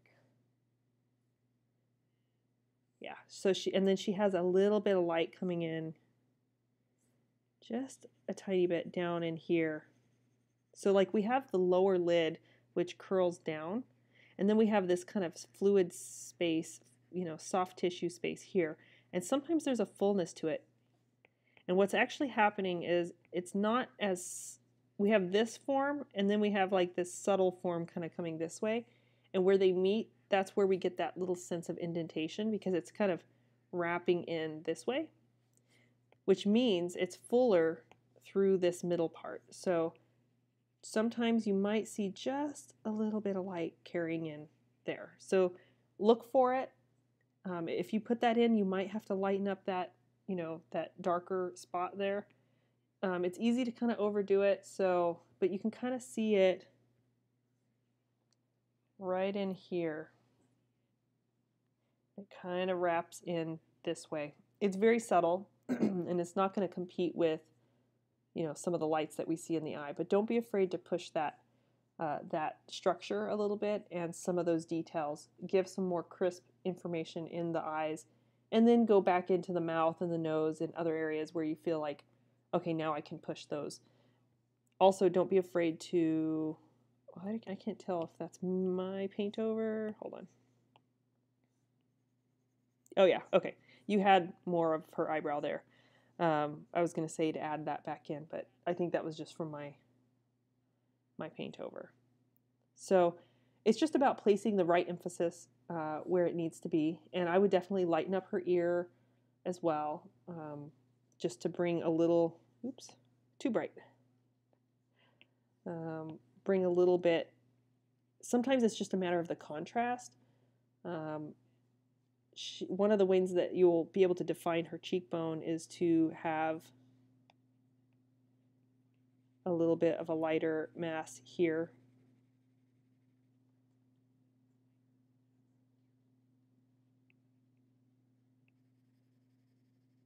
That kind of comes in. It's not that we want to bring too much emphasis to that ear. It's actually about kind of pushing it back a little bit. But yeah, I think your portrait's really beautiful. So just don't be afraid to go in and really punch those details a little bit more. I think your handling of the earring is really nice. You could go into the ear and add the littler, like the little smaller hoop earrings. Maybe look at an area where you could soften the upper lip on the right side. It's very soft right through this section here. We could still see a value difference, but it's more about the edge quality. And you can see the light kind of carries from here into the lip a little bit. So that helps us lose that edge a little bit more. It's a softness thing, not so much a value difference. Yeah, you might have detailed the ear a little too much. It's more that you have a lot of lines. So look at where you can lose those edges. Like, for example, a great spot to lose them would be right back here. If you just soften that up, you can see that it starts to pull less emphasis into the ear there. It's a lot of its edge quality. So you can have, like, information there. You can have the shadow shapes there, but keep those edges soft, and that's going to bring less attention to that area, and then bring the sharper edges, the higher contrast, the little bit extra detail into the eyes, and then the mouth, and then maybe a little bit in the nose and other secondary areas, and that's going to help just focus your portrait. It's easy when we go in and we're like working on the ear and we're working on another section to be like, oh, I'm so zeroed in on that, I'm focused on it, I'm going to put all the detail that I see. But then after you step back, you're like, well, now that area is standing out too much. So it's really about balancing the portrait. Okay? And I think you can definitely push if you have time, focus on the face. Again, everyone just focus on the face for our next critique. But if you have time, one thing that will help is to take these areas and use your mixed black with the ultramarine blue and the umber, and just even glaze these areas darker, and get a loose suggestion of the lace, and it will bring a level of finish to the portrait as well. But those are kind of secondary. They're supporting the portrait. So focus on the face first to bring that emphasis to the eyes. But a really, really beautiful job. And do you have any other questions, Susan?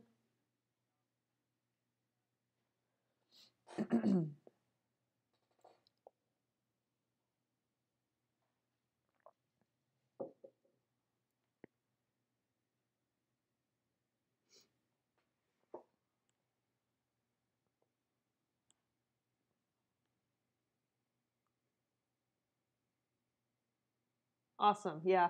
So the next videos I think are quite long, but I go over several things. So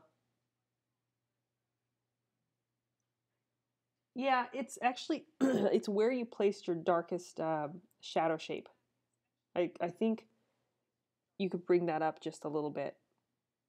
I couldn't tell just because there's a little bit of glare exactly where that is, but I definitely think if you're going to kind of define it, if it's feeling that way in real life, just bring it up a little bit and integrate it into this shadow shape that you have there, and that will help get her likeness a little bit more. Yeah, good job.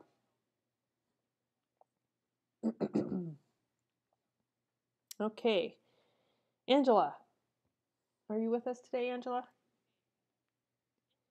Okay, so you had a couple of questions. Is the chest too light, and how does, about kind of pulling the focus away from the portrait? And it's very similar to the portrait I'm doing with the lace. Bringing high contrast and a lot of detail will pull the eye. So one of the things you don't want to do, for example, is have these really dark contrasts down here at the bottom of the picture plane.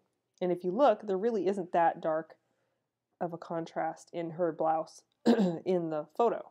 So I think just by softening those areas, you can have it really light because it is a white top, but I would definitely just create softer edges, especially because it's so low in the canvas, and don't put those real dark lines there, and it's going to bring less emphasis to the lower half of the canvas. I think your values in the neck area are just fine, but I would be careful about having these really strong, heavy shapes that are really sharp. They do exist here, but they're much softer. And you'll notice that like the edges here, if you just went in and softened the dark and the contrast that you're establishing, but mostly softened the edges of how those transition. So I'm just kind of glazing over those a little bit with the lighter color. Then it brings less attention down to that area. The same goes for this really hard cast shadow. So that is definitely pulling my eye. And so even though cast shadows typically do have a sharper edge, you will notice that as the shape gets further from the source creating the shadow, which is the face, so the further it gets away, the softer that edge is going to get. So you notice that the edge down here is much softer than the edge here. So that's one way to create less emphasis down here as well. Your value range is good. It's just that you need a softer edge. So what I would suggest is to take a mixed value that's somewhere in between and do a tile in between that's going to help soften that transition right along that edge. Okay, and then you can kind of blend that out into the shadow so it has a soft edge there, and then you might have to repaint a little bit of this lighter value while that's wet and use that to help you soften up that edge. Okay, so when I zoom out, you can see that that softness now does not pull the eye as much as that. Okay, so it's really about edges and also having just a little bit less contrast for your midtones. With regards to the portrait, so that immediately is going to pull the focus back up to the face. And the same goes for edges between the hair and, let's say, this light edge on the neck. You want to be careful about placing your very lightest value and nothing in between that and a dark, dark value like the hair. So one of the tricks I like to use to make it feel like that form is still wrapping back is to place a thin tile of a darker midtone right along that edge where it meets that really, really dark background. And then same way I blended this here, then I blend my light mass into that midtone. It's a very thin tile. So long as the edges are somewhat soft, when I back up, you see how it makes a difference in our perception of how hard or soft that edge is. So that's a trick when you have a very light face or a very light edge meeting a very dark edge, like you see here in the portrait. That's one way to get the illusion that the form continues to wrap around. So you might even consider doing something to that effect along the edge of the face. It's not that you want to widen it, you're actually cutting into the face just a little bit in this lightest area, and then blending your light tone into that. It's a subtle difference, but the impact is big. Okay, so it really helps you feel that three-dimensional form. Yeah, it's a really great trick. As soon as one of my teachers taught me that, it totally transformed my painting, because I always struggled with edges, and that when I had, like, you know, a profile even, or the lightest edges against a really, really dark background on my model, how do I get that feeling so it's not razor sharp? Well, that's one of the tricks, is to add a value that's something in between, or even it might be your light value, but maybe 2 steps darker, and then it's going to pick up. Because what's actually happening is that form is wrapping around. We just can't see it from our angle. And it's important to acknowledge that that form is turning beyond what our picture plane is showing. And when talking about color, one thing that I will discuss in the future is how the environment plays a role in the skin tones of the model. So, and that is one of the areas that you want to pay attention to, the color of your background or the color of the environment around your model, because it will play a role in that form turning. So the same thing goes with the values, okay? Especially, even though her face is very lit, you notice that her lightest values, if we look here, are right through this middle section. They're right through the middle of the face. They are not on the edges of the face. And if you were able to see this far edge of her face from a side view, you would probably see a similar kind of turning of form towards more of a midtone. So that's another reason to pay attention to those halftones. Okay, so let's see. I think very similar. You do have the chest very light, but I think you could push your values in the light mass a little bit more. Especially pay attention to areas like the nose here. If you look in this area, the shadow shape, it doesn't carry up as high as what you have. So what you actually probably should do is lighten up this far side just a little bit. It can still be shadow, somewhat shadow range, but what's happening is this is the ball of the nose, and it's catching light at the top, and then as it wraps down, let me pick up a different color to draw with. So as it wraps down like this, it's catching some of the shadow, but the shadow edge kind of stops right in here. So what I would do is maybe take more of a mid-tone, maybe a little lighter, and work on softening that shape, and make sure you don't get the nose a little too pointy there. So that's going to help kind of integrate that shape a little bit, and you can see already how much that kind of lightened the whole area. Also, let's see, feel like you're light enough on the left side of the face. I do feel like you could push the values here just a little bit more.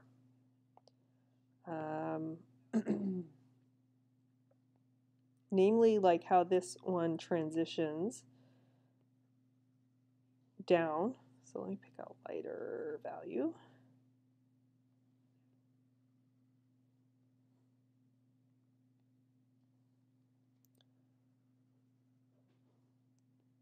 So just don't be afraid to lighten that up a little bit.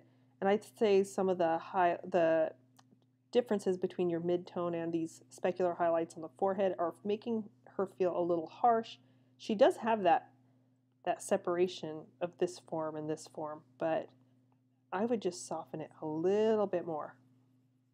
And don't be afraid to bring some of that light down. And that's just going to build some more luminosity into your portrait.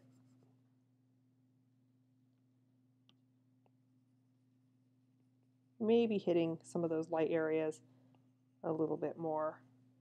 And when it comes down to the lips, again, that tiling technique that I showed you here and along the edge of the face can be used in the lips to help you soften some of these edges around the cast shadow and around the form shadows on the lips. I would suggest making sure that her bottom lip is fairly light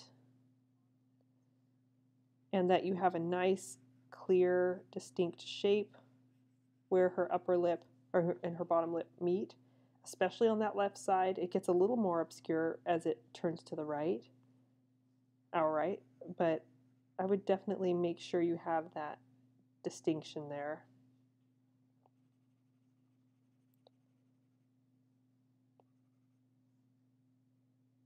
She has a very, very full bottom lip. It could be her, I'm feeling this compression between the nose and the upper lip, almost like there isn't enough space. Part of it, I think, is the cast shadow shape, so I would maybe redefine that shape, and maybe you'll need to lift your shadow for the ball in the nose by a very small amount. And the nostril will need to come up a little bit. I think it just was compressing this space a little bit too much. It needs to come down a little more than what I did, but you want to make sure you have enough room for this little highlight on the philtrum here that you see. And I think you have enough room for that now, but it was kind of lacking before. Okay. Do you have any questions? So your question is, if you want to go back in and soften and the paint is dry, do you need to lay down more paint and blend? It kind of depends on what area you're trying to do. And if you're doing a drawing correction, then yes, you will want to make sure you oil out your entire painting like I show in the video. And you might have to retile and lay down more paint, yes. It depends, like if I'm making a drawing correction like I showed you here in the lip, I would definitely suggest that you tile in with more opaque, more solid paint layers. But if you're just adjusting like the softness here, like I showed you, then you might just be adding a little bit and blending it into the underpainting. And that will make more sense once you've watched the videos, because I do demonstrate that in several areas. Okay, so beyond the lips and the nose, I would again add a little more information to the eyes like I've shown everyone else. Adding that little sparkle to, the highlight to the eye. These are just like finishing details. So if you don't have them in, that's perfectly fine. I didn't put mine in until the end anyway, either. So, and then looking for where those little reflections are in the iris. That's a little bit bright, but you want it a little bit lighter than the pupil. And that's just going to add a little bit of that extra pop to the portrait. And just make sure when you place your highlights that they are very, specific to where you see them in her portrait. I think actually I need to move them to the left a little bit more. So just pay attention to where they sit in relationship to the pupil. But that adds a lot of life to the eyes. So her eye feels a little large on the right side. So when you go in with the darker brown, I think a big part of it is just where you have this lash line coming down and overlapping. So maybe close that up a little bit, and don't be afraid to push the whites of the eyes a little darker as they go back, because they do get quite dark if you look at the photo.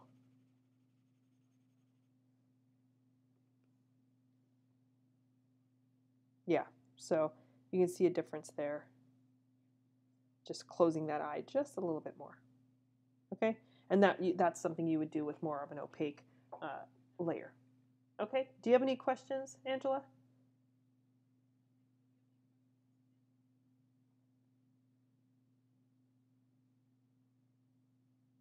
And it's really important, guys, to make sure you oil out before you paint back in with the final layer. And the reason is that it'll help you remove paint if you, let's say you start painting and you're like, oh my gosh, I totally botched my painting, I totally ruined it, can I start over? So by oiling out, it makes it very easy to wipe off. If you have to do that, just saturate your painting with oil and wipe off the whole thing, or that area that you want to try and redo. That oil layer, that couch layer that you first laid down before you start painting, will help you not only remove it, but it'll also help you blend into those layers from the previous week. That way it feels like it was all kind of painted at once. It helps you get more of a seamless kind of transition between those different layers. So nobody will be any the wiser that you painted it in multiple stages. It will all kind of feel integrated, and that oiling out is very key for that. But it also comes in handy if you accidentally mess up your painting and you're not happy with it. Makes it very easy to wipe off. Don't use Gamsol to wipe off oil paint off your painting, because it'll kind of create a haziness. And another thing with oiling out is it brings back all the true values of your previous layer. So you'll probably notice it kind of looks like in this section here that things kind of sunk in. And my guess is that it's actually a little darker. So when you oil out, it will bring back all those true values, so you'll be able to actually match and see what the true values are in your painting. So that oiling out is really, really crucial. You don't want to go back in and try and dry brush paint into a previous layer. All right, good job, Angela. If you have any follow-up questions as you're working, just get in touch. All right, Kim.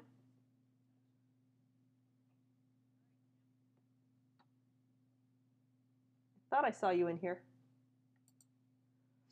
Excuse me. Oh, there you are. Okay. Yeah, really nice job. You have a beautiful likeness of the model.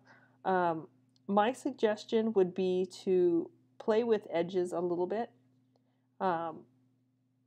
You actually have already indicated some of the lace. Those edges are really nice and soft. What I'm thinking is a little bit of like the sharpness to the edge of the face here, where it meets the background. Also, some of the sharpness to some of the darkest darks in the mouth. You want to have sharp edges in specific areas. So what I would do is go in and find where things can get a little softer, for example, her eyebrows, and where maybe you want to add a little more emphasis, for example, in the highlights of the eyes. One way to build a little bit more softness into some of the eyes would be, for example, this line here coming in from this eyeliner coming in. You have it a little bit sharper right in this section by making it one step value lighter, still kind of a shadow value, but maybe slightly more opaque, and painting that in a little bit lighter. Or you could even try scumbling over it just a little bit, just as it comes and pulls in towards that inner corner. It's sometimes a little scumble can do that because it's still going to show through. but you could see the difference there, that it helps to kind of give a little bit more of a natural edge to the eye. Same thing goes for her eyebrows. If we look, there's definitely a softness to this brow as it turns away. So by just scumbling a little bit along the top edge and looking for where some of those edges are a little bit softer,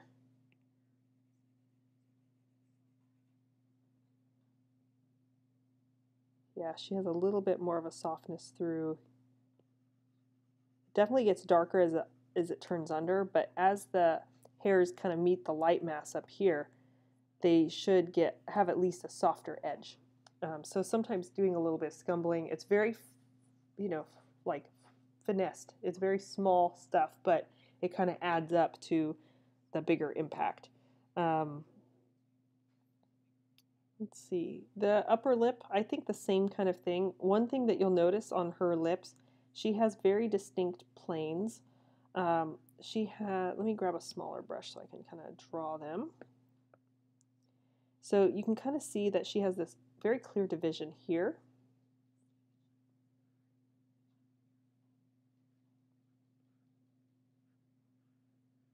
And then these start to turn under. And this is kind of facing this way, and this is facing that way. One of the reasons we want to pay attention to that is because if you look, she has a more distinct edge here. We get a little bit more of a lost edge there. And then it gets a little bit more distinct here. So looking for this section here where you can actually get a little bit lighter and a little softer in the mouth, it's going to add, let me grab a better brush. And sometimes just a thin scumble of like a lighter mid-tone can do the trick, because it will still allow your underpaint, especially if you're using a lead white. It might not work so well with a titanium, but if you're using a lead-based white or a zinc white or something, it should allow some of that underpainting to show through. Or you could just tile in a slightly lighter value in that area and blend it out, and it will still let that underpainting kind of play a role. And you'll also notice that she has a softer edge just a little bit there.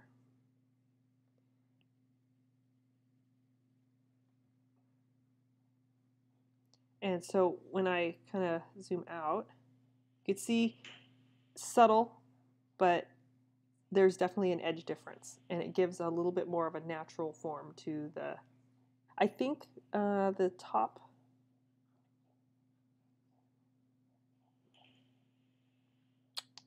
hold on, I'm about to cough, hold on just 1 second.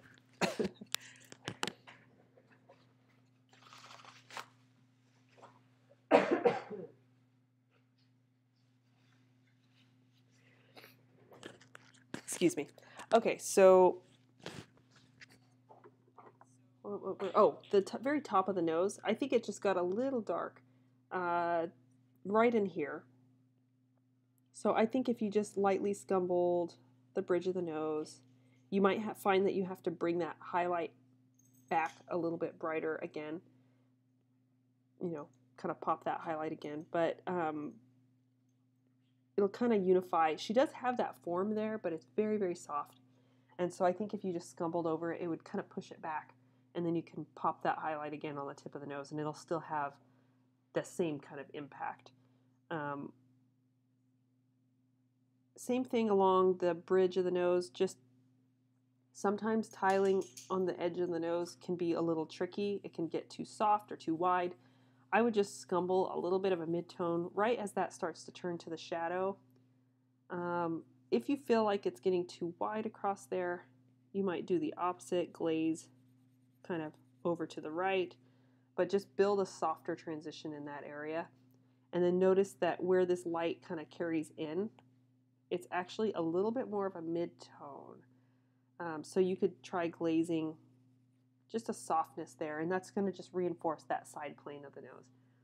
Everything else is really beautiful. I think just going one more pass and deciding where you want to place, you know, emphasizing, it's easy to go kind of too many hard edges everywhere, and it's easy to go too many soft edges everywhere. It's really about trying to find the balance between, enough soft edges and enough hard edges. So I think your edges along the shadow side are plenty soft. You might want to smooth out a little bit of the modulation in this area, but just a thin scumble, not to get rid of the detail, but just to soften kind of the contrast between those little midtones and some of the darker midtones. Soften up, like, for example, this line here, just a little scumble. You'd be surprised what just a little scumble can do to kind of create more of a subtle, nuanced edge.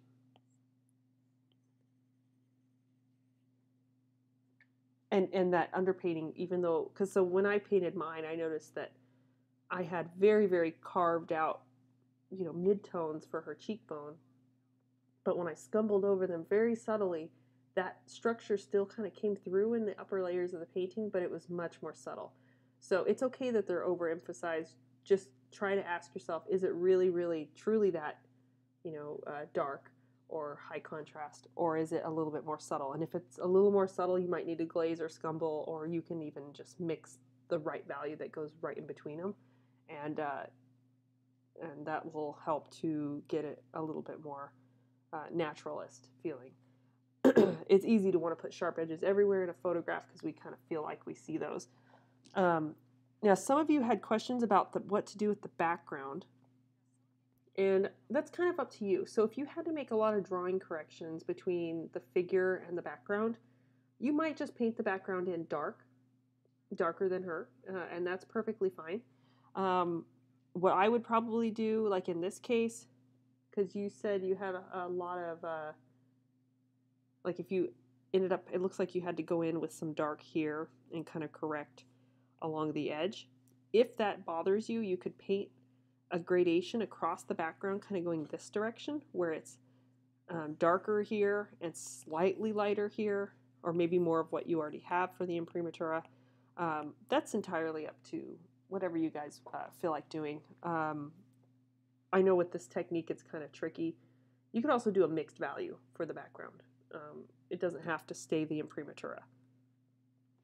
Now you said you lost your reflected light under the chin. So yeah, it definitely got a little dark under there. Let's see what we can do about that. Let's see, maybe this value. Oops.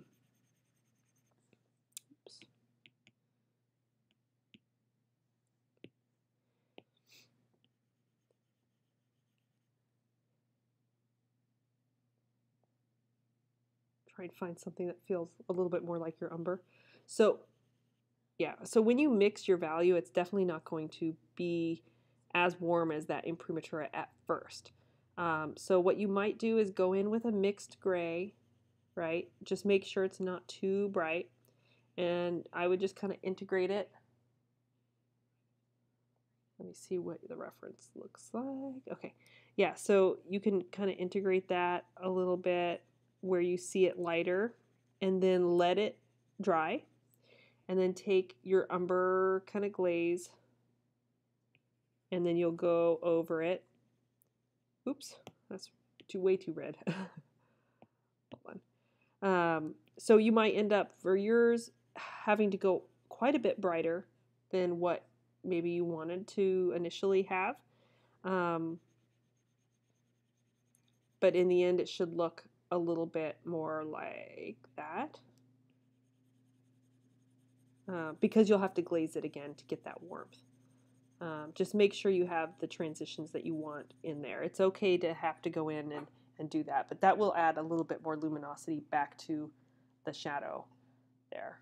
And it'll also actually make the edge of her shadow feel a little less harsh to the eyes in terms of the contrast. So just, yeah, go in, paint it a little lighter, and if you can't let it dry enough, you can always try to mimic this tone. Take your umber, mix it to the right value that you want, and then add a little, if you have it. You don't have to do it, but this is kind of a shortcut. You can always take a little bit of the color transparent oxide red, and mix it into the umber and try to match the feeling of that color. That's another kind of shortcut way to do that. But if you don't have that color, don't worry about it. Just do the grayscale and then glaze it with the umber at the end to make it feel warm and transparent again. And you could do that in the ear too. If you feel like, oh, I got too dark in the ear, then you can paint those forms in. Just be careful not to make them too light.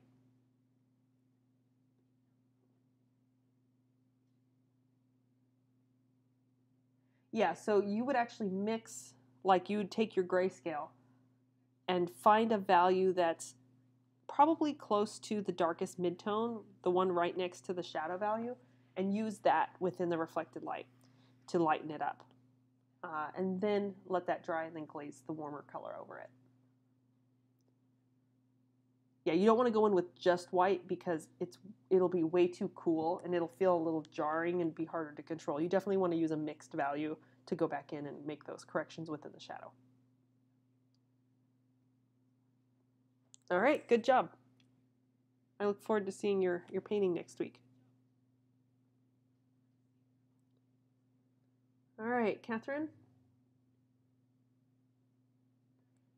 You had a couple of questions about the kind of the paint load, like how to get the tiles to blend, how thick to paint the tiles. And again, I kind of mentioned this earlier, but you want to make sure you're loading the brush heavy enough to where you can do a couple of paint strokes for the tiles. You don't want it hanging off the brush. If you're putting way too thick paint down, then it can be hard to control, and you'll get a lot of like paint stroke edges. So oftentimes, if it feels too pasty, you might need to add a little linseed oil to your paint to help it be a little bit more fluid. Again, you don't want it runny, but you want it to flow off the brush very easily. A lot of that is getting a feel for the pigments that you're using and getting a feel for doing the practicing with the tiling. I've always find if you're feeling like you're laying down your stroke and it's skipping the canvas, kind of skipping the high peaks of the canvas, and it looks almost like dry brushed on top, your paint's not fluid enough, and your brush is probably not loaded enough. So try adding a little bit of linseed oil to your paint, and then making sure you load both sides of the brush fairly even, and that should help you lay down nice, even brush strokes. And also with tiling, make sure you're coming edge to edge with each value. You can even just overlap each other value very, very slightly using, like, let's say you laid down a middle value 5, and then you're going to go to a value 3 or 4. You can slightly overlap into that value 5.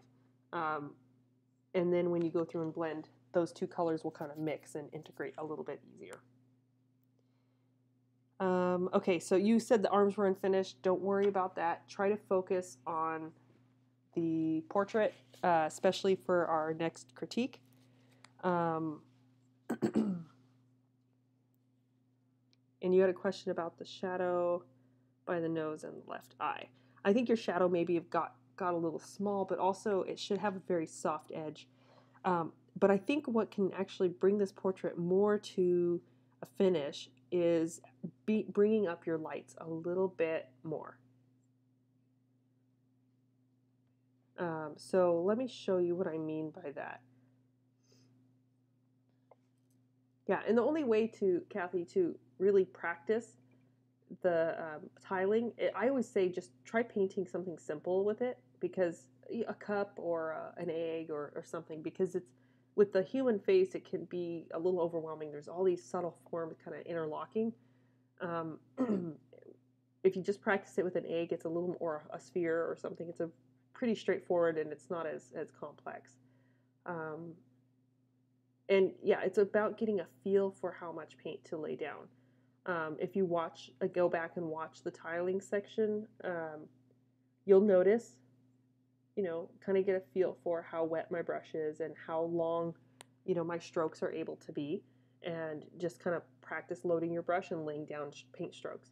And that will help, because those kind of things are kind of built up intuitively.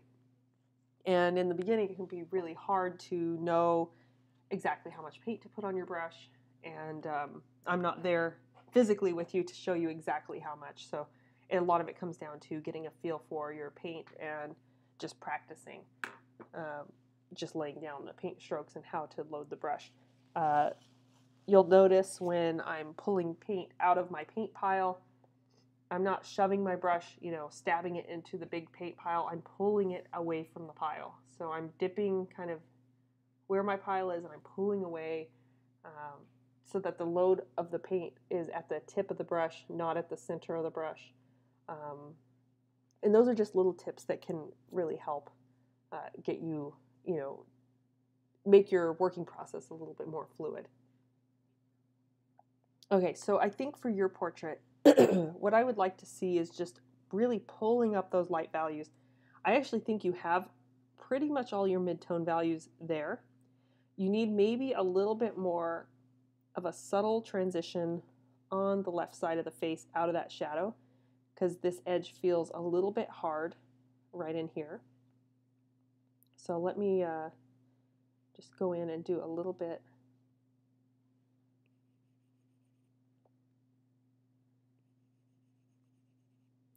So what I would suggest is maybe doing a glaze in this area, just to kind of push it so we get that overall feeling of the form turning. So you can see that difference. And then go in with your light mass and kind of do the opposite. Start at the lightest area. So if you look, she has a very, she has a very light spot here. She has this light triangle here, light spot there, light spot there. So start with those areas.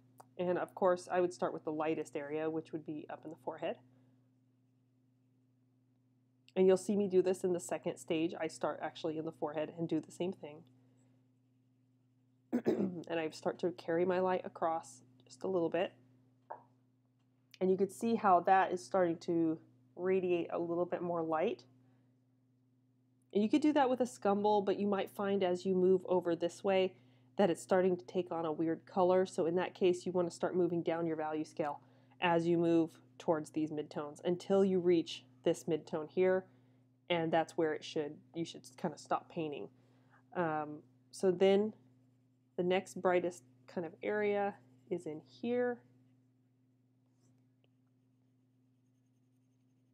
That side plane of the nose.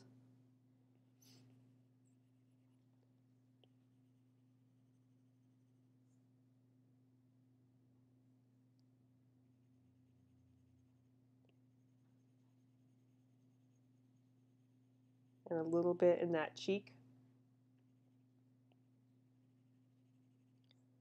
And I'm doing this very soft. You can be a little bit more detailed about it, but you want to make sure that you're keeping some of that structure. So if you feel like you maybe lost some of that, bone structure in her cheekbone, you might have to go back in and retile some areas. I would go in and maybe just lighten up a little bit under that jawline.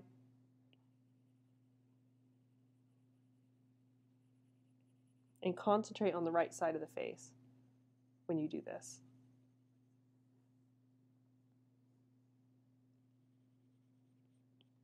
It's really just about bringing these values up a little bit more.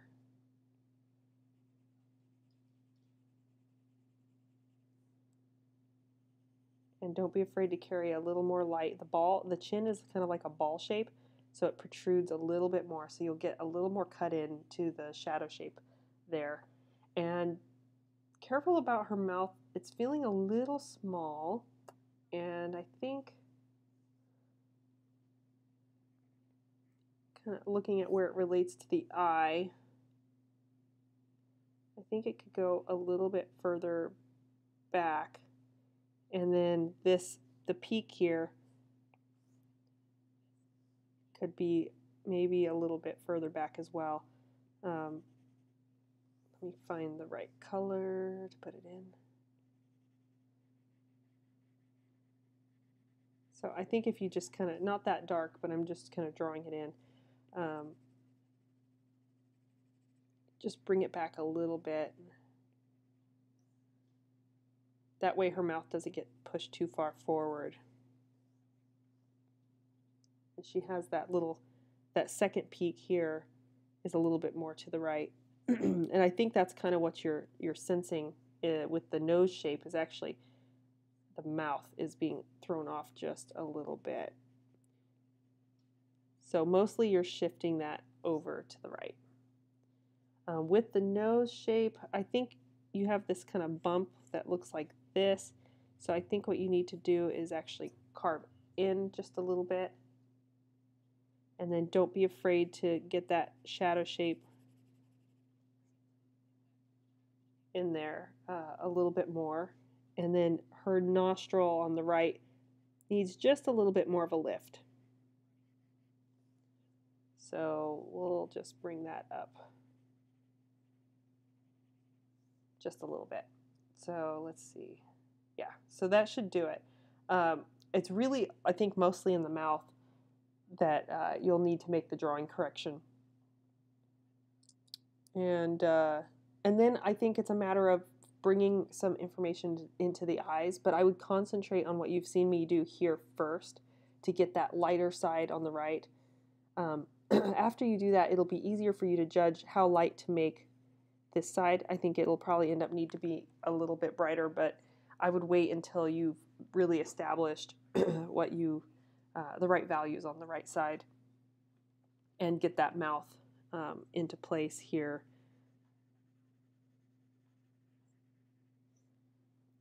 Just shifting it over to the right a little bit more. Okay, do you have any questions?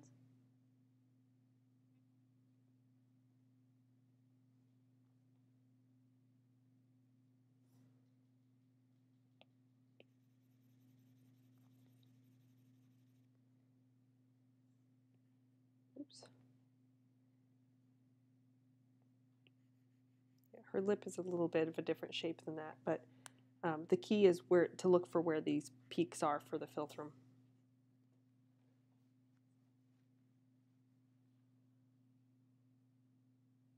All right, good. All right, well, if you feel like you need more practice with the tiling, Kathy, try retiling. Like whenever you have an opportunity to make a drawing correction, go back to the tiling method. So when you correct the mouth and the nose, go back to using the tiles because it's going to help a lot. Okay? And whenever I feel like my drawing is getting off in my drawing or in my painting, I will kind of take myself mentally back one step and I'll go back to tiling to finding that structure. So it's always something you can kind of fall back on, is going back to that tiling step. Really nice. Good job.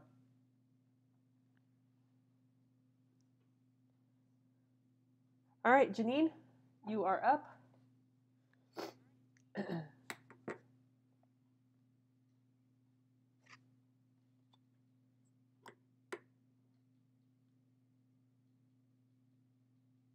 Are you still with us, Janine? I don't know if you had to cut out.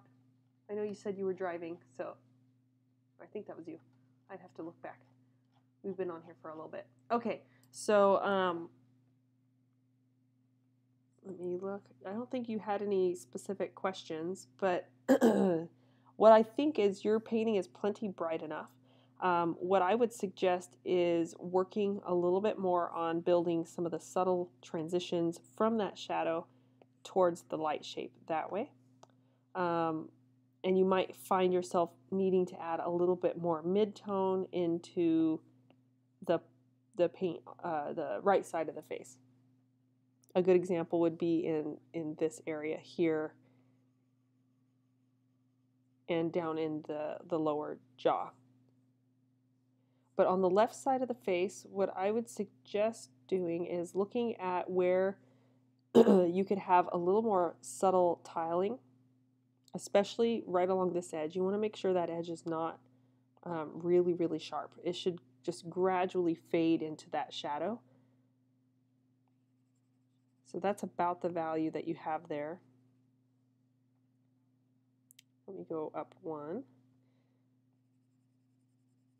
So you might need to find a value in between and then go in and retile that section so that you have that nice slow turn. The only area where it should kind of suddenly turn into a shadow more abruptly is right here where that eyebrow turns. But it should still have a somewhat soft edge. As you can see, there's this mid-tone that kind of carries over. So you want to make sure you are too different in value. And so if you're getting an issue with your edges there, try mixing two values together to find that middle that's going to work just right for that area. And then I would say the same goes for the left cheek. Just kind of pay attention to how that when you squint your eyes, that left side of the face is just a slight amount darker. It doesn't mean that there aren't areas where the light picks up, but we want to maintain that nice overall feeling of going from light in here to more of a dark shadow. And then, of course, you can go back in and pick up the light in a few select spots. But we want to make sure we get that nice fall off of light across the form. And sometimes that takes going back and forth between your values a couple of times. Oh, you're not driving. Okay. I thought someone had said they were driving earlier. Okay. So I think your drawing is good. I think maybe just adding a little bit more refinement to the eyes is going to help bring more life to the portrait. So start to look for some of the nuances that you can see, like that little highlight in the eye. So if we went over and started to define a couple of those areas.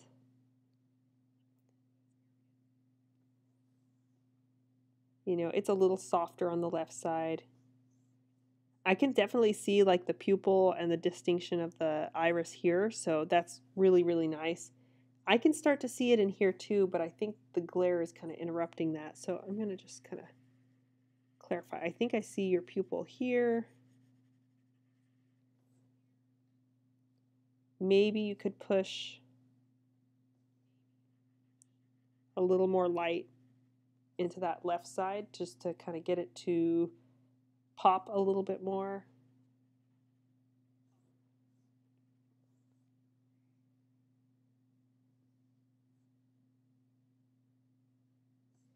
And then make sure that this isn't dropping too low. I feel like this could come up just a little bit to close over the eye.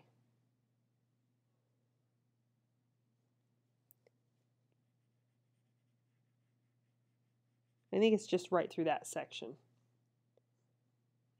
And then you can go in and add some of the more nuanced details. For example, she has a slight shadow from her eyelashes that helps to make a distinction between the waterline and her lid. So what you could do is add just a little bit of a form shadow on that inner corner. A little one. It doesn't really need to be overemphasized, but it can help to bring another dimension to the planes of the eye. I like your cast shadow here for the eyelashes on the ball, but I do feel like the eyeliner portion of her lash line comes down maybe just a little bit quicker.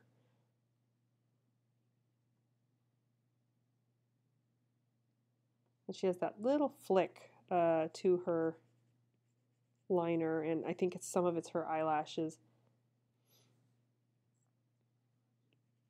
And I think it's a little hard to make a distinction because there is that cast shadow kind of feeding into it, but I would maybe shorten that just a hair. Now these are really minor changes, but it's just going to help lock in her likeness a little bit more.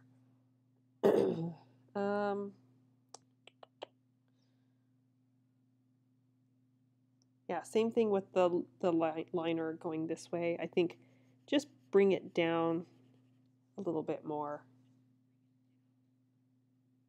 And don't forget to, when you add that in, to use your cast shadow color to soften right where it meets the white of the eye, because that definitely on that inner corner it starts to get a little darker, with the exception of this area down in here. So I know it's a tight space to work in the eye, this area, but if you can get that sense of the volume of the ball of the eye sitting beneath, it really makes a difference with the feeling of the portrait.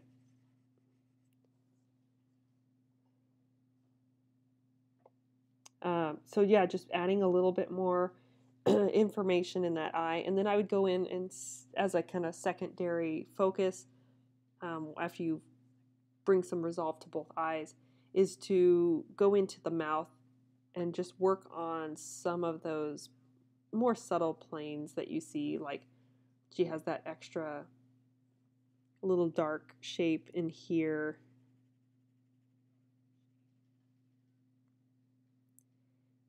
And there's a softness to some of the edges in the upper lip. And also pay attention to the forms around the mouth. So it's not just about the lips, but you'll see there's that little indentation there. This shape is kind of wrapping towards the light this way.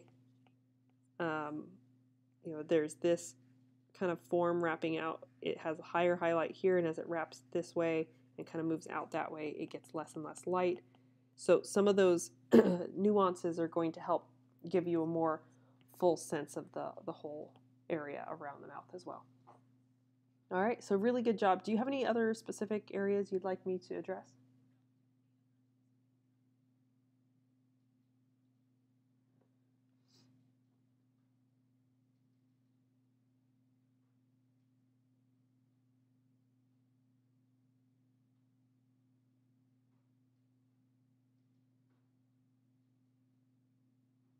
And if you find that you have some areas where you want to like punch a value, you can try going almost pure white and placing that little highlight on the nose and see if it stands out. And if it doesn't, then it means that you need a little more mid-tone around those areas.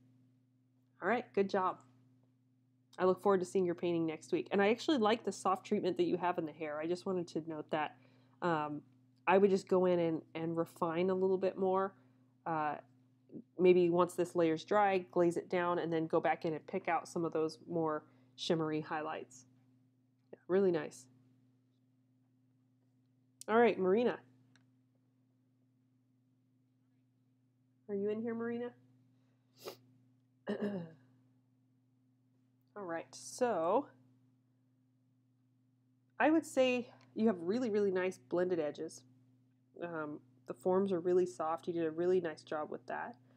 I think maybe going into just those lighter areas with a touch of tone. And then I would say bring a little more crispness to the eyes.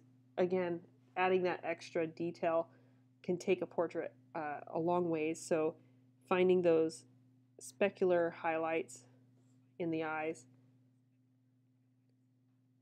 and punching those out just a little bit. Same thing goes for the lips. If there's a highlight going, across the lip, it's a matter of finding, the right amount of softness to kind of firm brush stroke. Let me bring my brush size up just a little bit. There we go.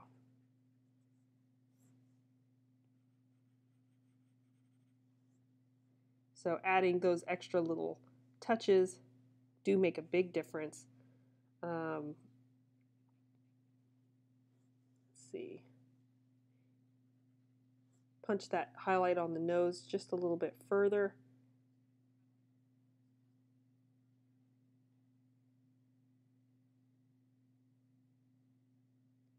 And be careful about using a dark line here to outline where the separation between the eyelid and the waterline is. If you look, the white of the eye is the same value kind of across here to here. So what I would do is actually, instead of letting it all be, it'd be a dark line down here and a light in the middle, just push that a little bit darker. You do it with a glaze or a mixed value. It doesn't really matter. But then bring that light tone up in value just a little bit.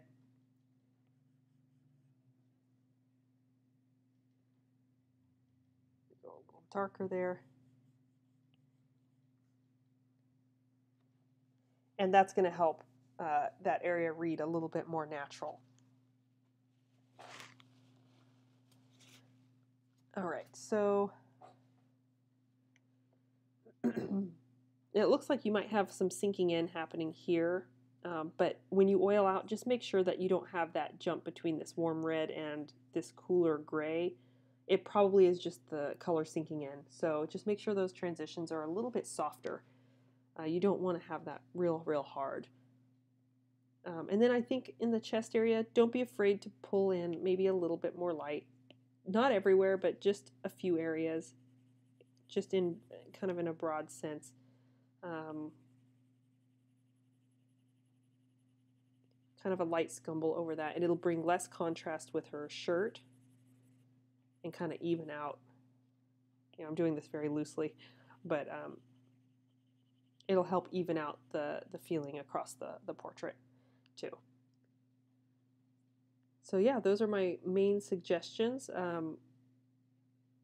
Maybe a little bit of information that I feel is kind of missing here in the mouth. You could do that with a little bit of glazing, bringing that dark shape over just a little bit. And then I would definitely, because she has quite a bit of hair, glaze the hair down and then go back in and define some of those curls a little bit more. All right, so really nice job.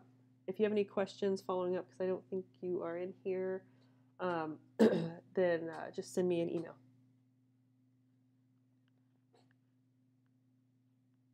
Okay, Lori, we already did yours. So Susan, are you in here, Susan? I know you said you might not be able to make it. Really nice portrait. I think I don't have too many suggestions. I think it's very similar to some of the other students that I've mentioned. That left side of the face, one of the ways to get your lights to feel brighter is to definitely tone down the left side of the face as it sinks into shadow. So you might consider doing that just a little bit.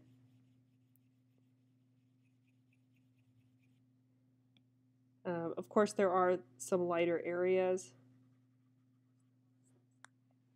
but I think where it starts to turn down, a little glazing could really help. And also, don't be afraid to push some of the values, like in the eye socket here, especially around the eyebrow. Look at where that starts to kind of fade off into a shadow shape so that it's not so kind of bleached out in that hollow of the eye.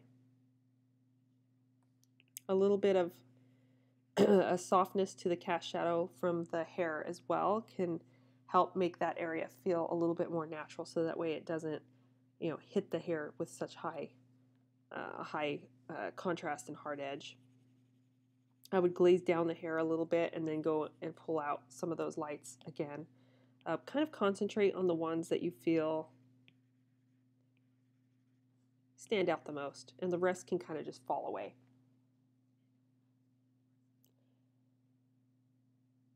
Careful about her mouth. It's feeling a little short on the right side. So just make sure you're not shortening that too much.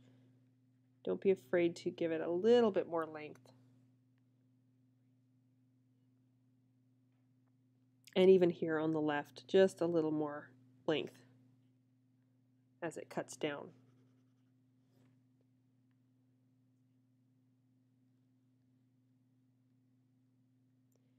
And let's see. I think a little more definition in the nose here too. Don't be afraid to find where that edge is. Of course, it's not represented with a line, but it's rather two values coming together. So right now it feels like it's getting a little wide. So I think if you take this mid-tone here and just bring it in and define that edge a little more clearly, that's going to help, give you just a little bit more detail. Same thing with this area here in the eye socket. I would definitely go in and look at where it gets a little bit darker in here, and you have that separation here. It's not that we want it to be a real hard edge, but it will help give a little bit more definition to those forms, and it will help this edge here stand out just a little bit more. Okay, so those are my suggestions. Really nice portrait. I think you can move into the lace and just watch some of these edges that are standing out a little too sharp, and make sure you soften a few of those out and find some areas in the eyebrow where those edges should get a little softer and lighter as well. All right, how's everyone doing? Everyone hanging in there? All right, so I know some of you guys had to leave. All right, Carolina, are you in here, Carolina? I know today's critique has gone a little longer. I'm just a little slower this week. Hopefully I'll be all recovered next time.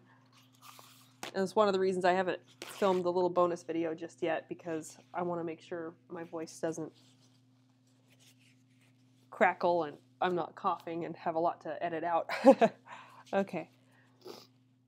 So, Carolina, you had questions about the eyes and values, and you said you had kind of started over. So I think her eyes got a little small.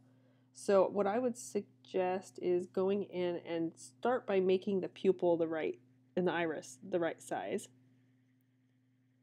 My feeling is that it needs to be about that big. And then from there, you're going to be able to bring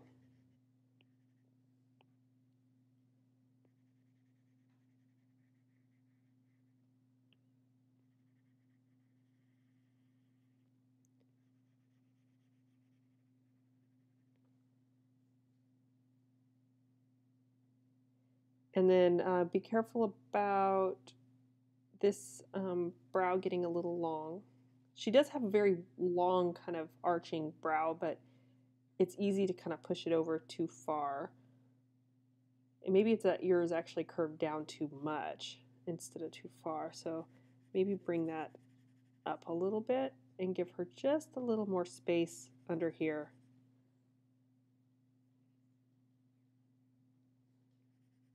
Oops. Find that dark value again. There we go. Okay.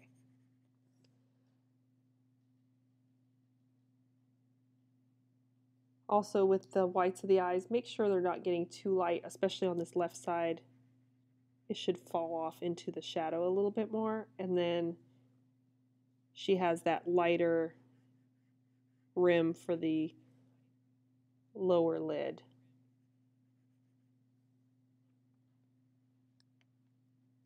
And I mean, that's just to correct the drawing. Of course, there's going to be more nuance and subtlety in the eye, but I would concentrate on getting that drawing in there first. You might consider correcting some of that edge of right along where the crease for her eyelid is. And I would anchor this eye first because it is the dominant eye, and then get this one to line up and match. So whenever I'm making corrections to the eyes, I always establish one that I feel is like the dominant eye first if I'm making any major corrections, and then I'll get the other one established. So that would be my suggestion for getting started. And then once you get this eye anchored, it'll be easier to kind of fix the features like the mouth. You can see that this corner should correlate to the eye. And so you might end up bringing the mouth over by about that much. I think where you have it ending is fine. It's just these, like the peak for the lips needs to shift over to the right just a little bit more.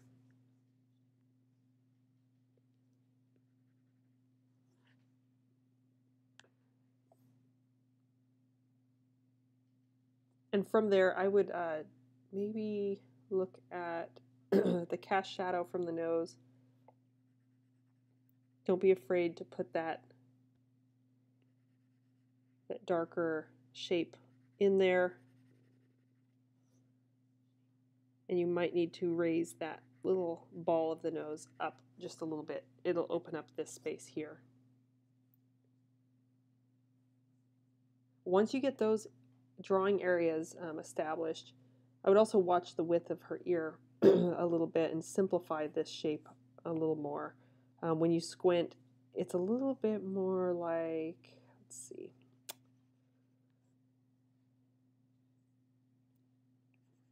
Oops.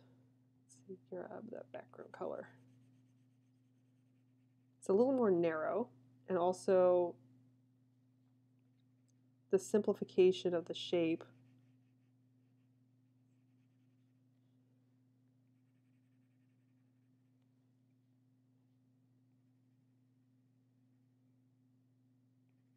I wouldn't worry too much about all the little nuance that you see down in here.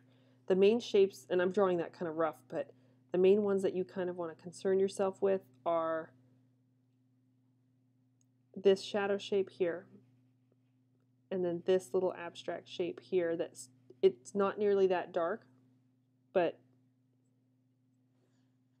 it's a little more distinct. Let's see.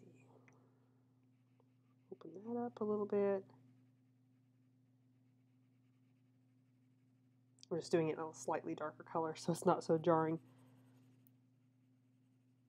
Yeah, keep it very, very simple. You don't want to bring too much attention to the ear.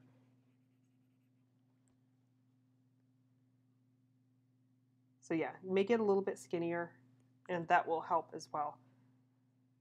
Then it's just a matter of bringing up some of your values a little bit brighter. But get your drawing established first, and then don't be afraid to go in and start to pull some of these areas a little bit more luminous, starting at the forehead. You still want that structure in like her lower jaw and her cheekbone, but it needs to be just on a slightly lighter value scale. Okay? So good job. If you have questions about when you're making corrections to the ear and eye and you need help kind of midway through the week, since next week is our last critique, then go ahead and send me an email midweek and I'll give you any suggestions or if you're feeling stuck. Okay? All right. So, Dee, you are up. Are you with us, Dee? I'm not sure if you're live right now. Really nice likeness on the portrait. You didn't have any specific questions, so what I'm going to do is just do a little paint over on yours, like I have with the others. And my main suggestion is actually to just brighten up a few of the main light masses and then soften a little bit of what's going on down here. So in the light mass, I think mostly where I see it is in the nose.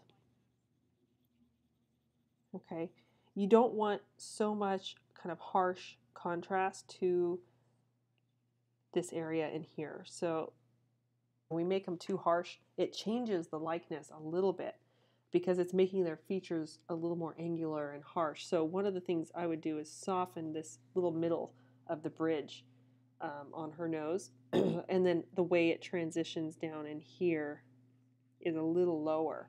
And that's going to help give us that feeling of her shape to the nose. And don't be afraid to lose some of the edge. But her nose is actually a little bit slightly darker tone than what's behind it. So one of the things that can help is just to go a little lighter on this far cheek. Not all the way up to the edge against the face, but a little bit lighter. And then, of course, her highlight. Oops, that's a little big.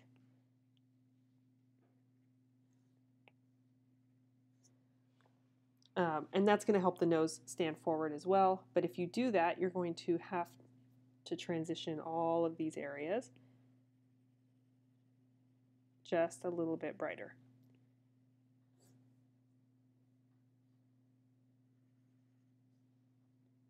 This spacing here is feeling a little short too. So you might find that you need to bring that dark shape down a little bit, lower.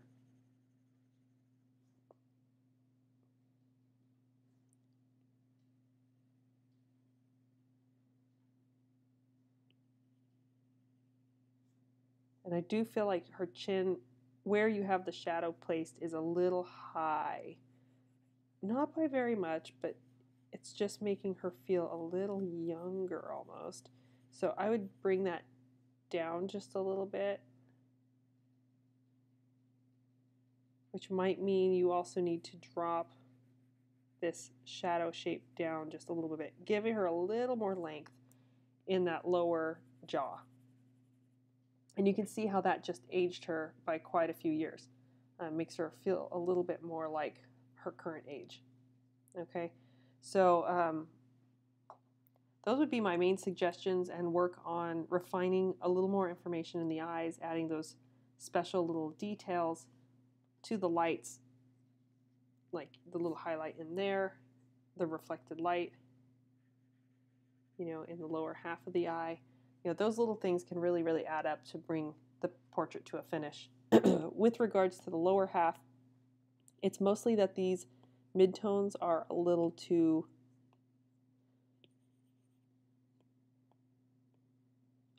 strong, and so I would just work on bringing a little more softness to that area. Lightening it up is fine, and make sure the edges are very, very soft where you have these highlights. It's better to bring less emphasis there and more emphasis into the portrait, especially for something head and shoulders. That way our eye doesn't get drawn to the bottom too much. All right, so nice job. I look forward to seeing your painting next week. And I know there were a few questions, Matt, that you had sent in, and I wanted to share them with everyone because I think it will kind of benefit everyone here. So, Matt, you said you're working on another painting, and you tried the vellum oil transfer, and you had a few problems. So I wanted to talk about alternative ways to get your drawing on your canvas. Some of them are transfer, some of them are not. So, and I sometimes change the way I work. It really depends on what I'm doing. And if I'm doing a really complex portrait, I will sometimes draw directly on the panel, or I'll draw directly on paper. It really kind of depends on how many revisions. If it's a commission, I'm often going with a lot of back and forth with my client to get it approved before moving on into the painting stage. So it works better for me to work on paper. So you had issues when you transferred. The lines were hard to see until you put some linseed oil back on it. So a lot of that has to do, Matt, with the sinking in. And so when you've transferred, it's good to let your lines dry for a day, and then you oil out, and then your lines won't move around on you. Another alternative is to transfer in oil pastel, and I think I mentioned this before. Those don't tend to move at all because they're oil-based and they integrate into your oil paint just fine. So you can basically, instead of coating the back of your transfer paper with paint, you can use oil pastel. Some artists use chalk or charcoal, and you can also do that. But the problem with that is it tends to move when you start painting. It's dusty and it's not really set into the paint. So what you can do for that is you can apply a spray retouching varnish over your line drawings, and you're going to have to let that dry. But that can be one way to seal your lines if you transfer it in like chalk or charcoal. Another way you can do that, so you're basically playing that isolation layer. Another way you can do it is to go over, it's a little more work, but you can go over your lines very lightly with a brush, with liquid, and a little bit of, sometimes just liquid's fine because it's kind of sealing that chalk layer. or you can use liquid with a little bit of oil paint mixed in and go over your lines and let that dry. Yeah, you just kind of have to plan ahead. If you're in a hurry, because I know you said you didn't have time to let each layer dry, if you're under a deadline, that's always something to take into consideration. So sometimes what I will do is draw directly on my panel with charcoal. I use Vine charcoal to do the drawing, and this is where if you don't have time to do the transfer process, you have to be careful because it can wear down, and if you're working on stretched canvas, it will stretch out your canvas, always erasing and kind of pressing on it. So it works a little better if you work on like a wood panel. So you can do your drawing in charcoal, but then again, you have the issue of sealing it. So what I do is I will either seal it with watercolor, which will not dissolve with Gamsol, or I will seal, and you can only kind of do that on an acrylic primed canvas, not an oil primed. And then, or you can seal it, which dries right away, or you can do acrylic as well.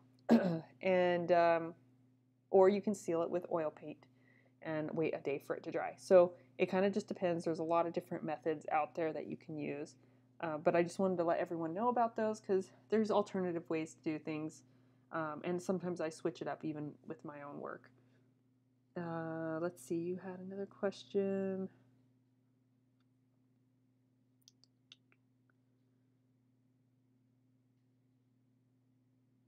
Oh, I think that was pretty much it. Wait, no, you had sent some earlier. Hold on. And I thought they were good questions.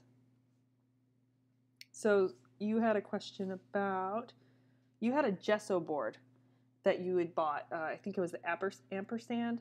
And when you had done your imprimatura, you had these weird like spots all over it.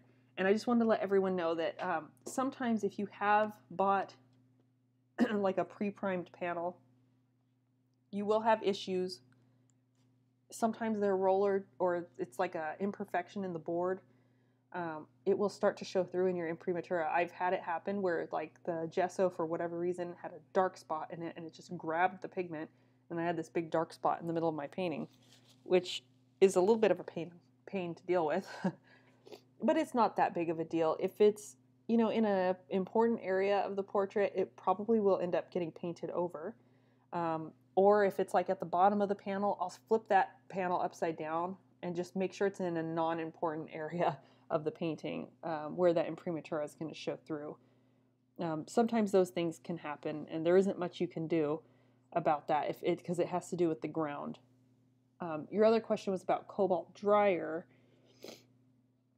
You can use cobalt dryer, but I don't use it because it's really toxic. And so just use it with caution. Be careful. It's like adding lead dryer. Some people add like liquid lead to their paint to dry it, and I just don't even touch the stuff because it can build up in your system over time. And yes, I use lead paint, but I'm very careful with how I use it. And it's the dryers are very, very highly concentrated, and cobalt's crazy toxic. A lot of people don't think of it as being toxic, but it is, just like lead. So be careful using that. I don't use it for that reason. But a lot of artists really like it. And I think there's some issue with the archivalness, but if you have a question about that, the best person to ask would be George O'Hanlon from Natural Pigments. He has a Facebook group called Best Painting Practices.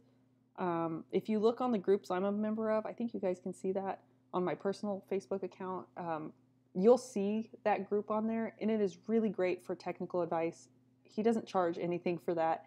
You can post questions, and also there's a lot of like archived posts that address issues like that. So if you have a question about, like the kind of archival nature of a pigment or a medium that you want to try, then you can always go on there and ask a question, and he's really, really helpful. Whenever I've had issues that pop up in my work, whether it's a material I'm trying or something else, he's always very generous and helps me out.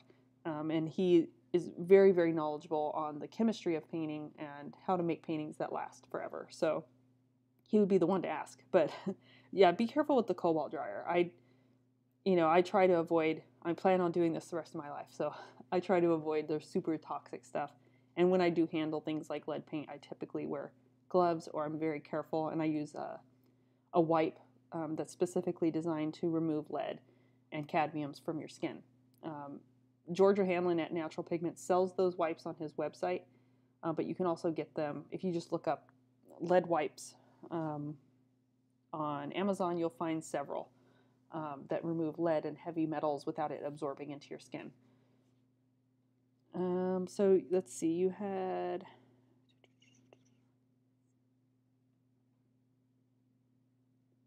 I'm looking through your email real quick, just about a few other questions. You had questions about Old Holland paints. They're a great brand. So there's no problem if you want to use theirs. And you did already mention the Conte Pastel for transferring instead of oil paint, and that's perfectly fine, but you do have to find a way to seal it. My thoughts about Cremnitz white versus lead white. You know, Cremnitz is a type of lead white, but it's more transparent. So it's about the consistency that you're wanting out of your paint. And different lead whites are made different ways. So I would just get, you know, if there's a specific brand you like, see if they have a different type of lead white that you can try, and just play with the consistency of the different ones and see what one kind of fits the way you like to paint. I stopped using Cremnitz just because it was more stiff and a little bit more transparent than I wanted for my paint. Let's see. So you asked, I thought this was kind of fun, the top 3 inspirational artists that I follow that might be good for you guys to look at. And I did have some suggestions. Most of them are friends of mine too. But I follow so many artists, it's really hard to actually choose people because I love so many different artists and different styles and that sort of thing. But someone you might enjoy is Adrienne Stein. She is a phenomenal painter, and actually when I saw her work, I noticed what school she went to, and that's actually where I ended up finishing my degree, which was at Laguna College of Art and Design. Teresa Elliott, she is based out of Texas, and she's very well known for her cow paintings, but her portrait paintings are phenomenal, and I believe she is in this class as well. And yeah, definitely check out her work. She is really, really great, and her hair, the way she paints fur and hair is just really amazing. And then another artist I really enjoy is Brad Kunkel. He does a lot of monochromatic paintings, which you guys might like because it relates to what we're doing. But then he incorporates that with gold leaf, and they're just really, really beautiful. He has a very unique kind of style and design sense. And I think he's based out of New York, but if you guys would like links to those people, I can forward that email to you guys. But those are people I follow, and of course that is not even a sliver of the people that actually inspire me in my work, but I thought I would highlight those in this critique. So anyhow, is there any other questions I can answer for everyone before we wrap it up here?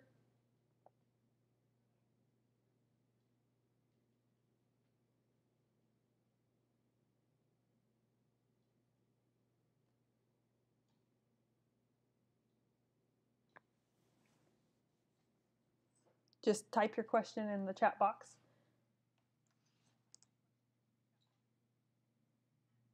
Just a reminder for everyone, our next critique will be the same time, Saturday next weekend. And that will be our final critique. And I should hopefully have the little extra bonus video for you guys by next weekend. And if not, it will be just a few days after that. But I should have it done by next weekend. So Susan, you had 2 questions. If we scumble into the shadow and then glaze over the top, will we still lose that transparency? It will feel slightly different, but you can regain that feeling of the transparency through the glazes. The main thing to do is to make sure when you scumble back in, you're not using pure white. use a mixture of your umber with the white and just apply very thin amount. Make sure you oil out the area and just very thinly scumble it over the surface, let that dry, and then glaze. And then it should regain that rich vibrancy. And if you're kind of skeptical and you're nervous about it, do a little test somewhere that's not as important that you can easily cover up, like in the hair. And then just test it out to make sure. It could be that your umber, if your umber is like really, really cool, it might not regain that warmth, and you can always counterbalance that by using a little bit of a transparent red oxide as a glazing color. It's a really beautiful red iron oxide color for, it's very transparent, so it's great for glazing warmth back into shadows. And I use that quite often when I paint my full color portraits. And your other question, since you start out using liquid, does it have to be used in all layers? Not necessarily. I've used liquid in the underlayers and then not used it in the top. But typically I recommend using whatever medium you decide to use it from beginning to finish. Some of you have asked, I think Matt, you were the one who asked about Galkid. Galkid, the only reason I don't use it, it's very similar to liquid in the sense that it's a quick dryer. The Galkid is a little bit more the consistency of like honey, and it is very kind of sticky. It's great for glazing, but it dries very glossy. And so, Susan, the reason you would want to use the same medium throughout, your painting would be if it changes the consistency of the dry finish of your painting.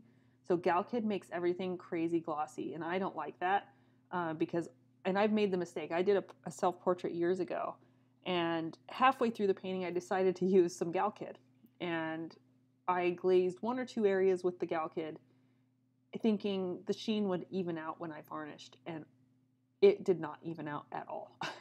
So I had one glossy area, the other areas were kind of satin finish, and I could never get it to even out. And the only way I would be able to do that is if I glaze the whole thing with Galkid.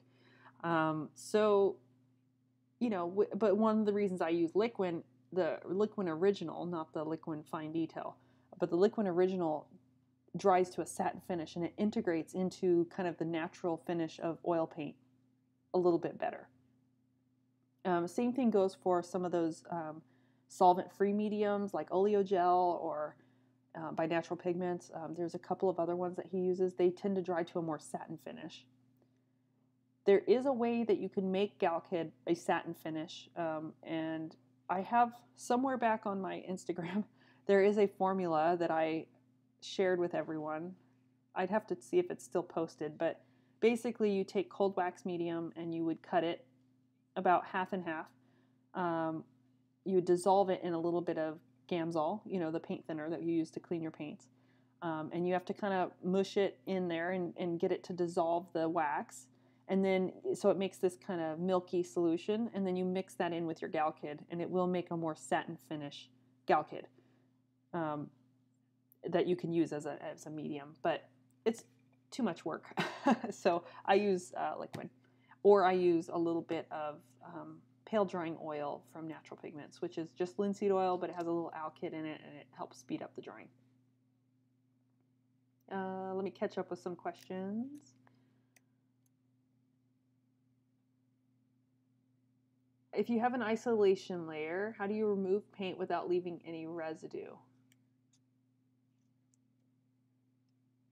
Do you mean, Matt, do you mean like a dried isolation layer, or are you talking about when we oil out to go back into the painting?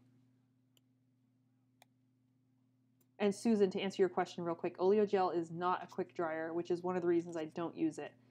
It's a great medium, but it's a very slow dryer, and it's not the best for glazing because it's a little thicker, it has wax in it, and it tends to, it's a little more pasty. It's great for oiling out, but it's not ideal, in my case, for mixing into your paint. It's just way too slow. Some people like that, though. They want to be able to work wet into wet for several days, but I like my layers to dry.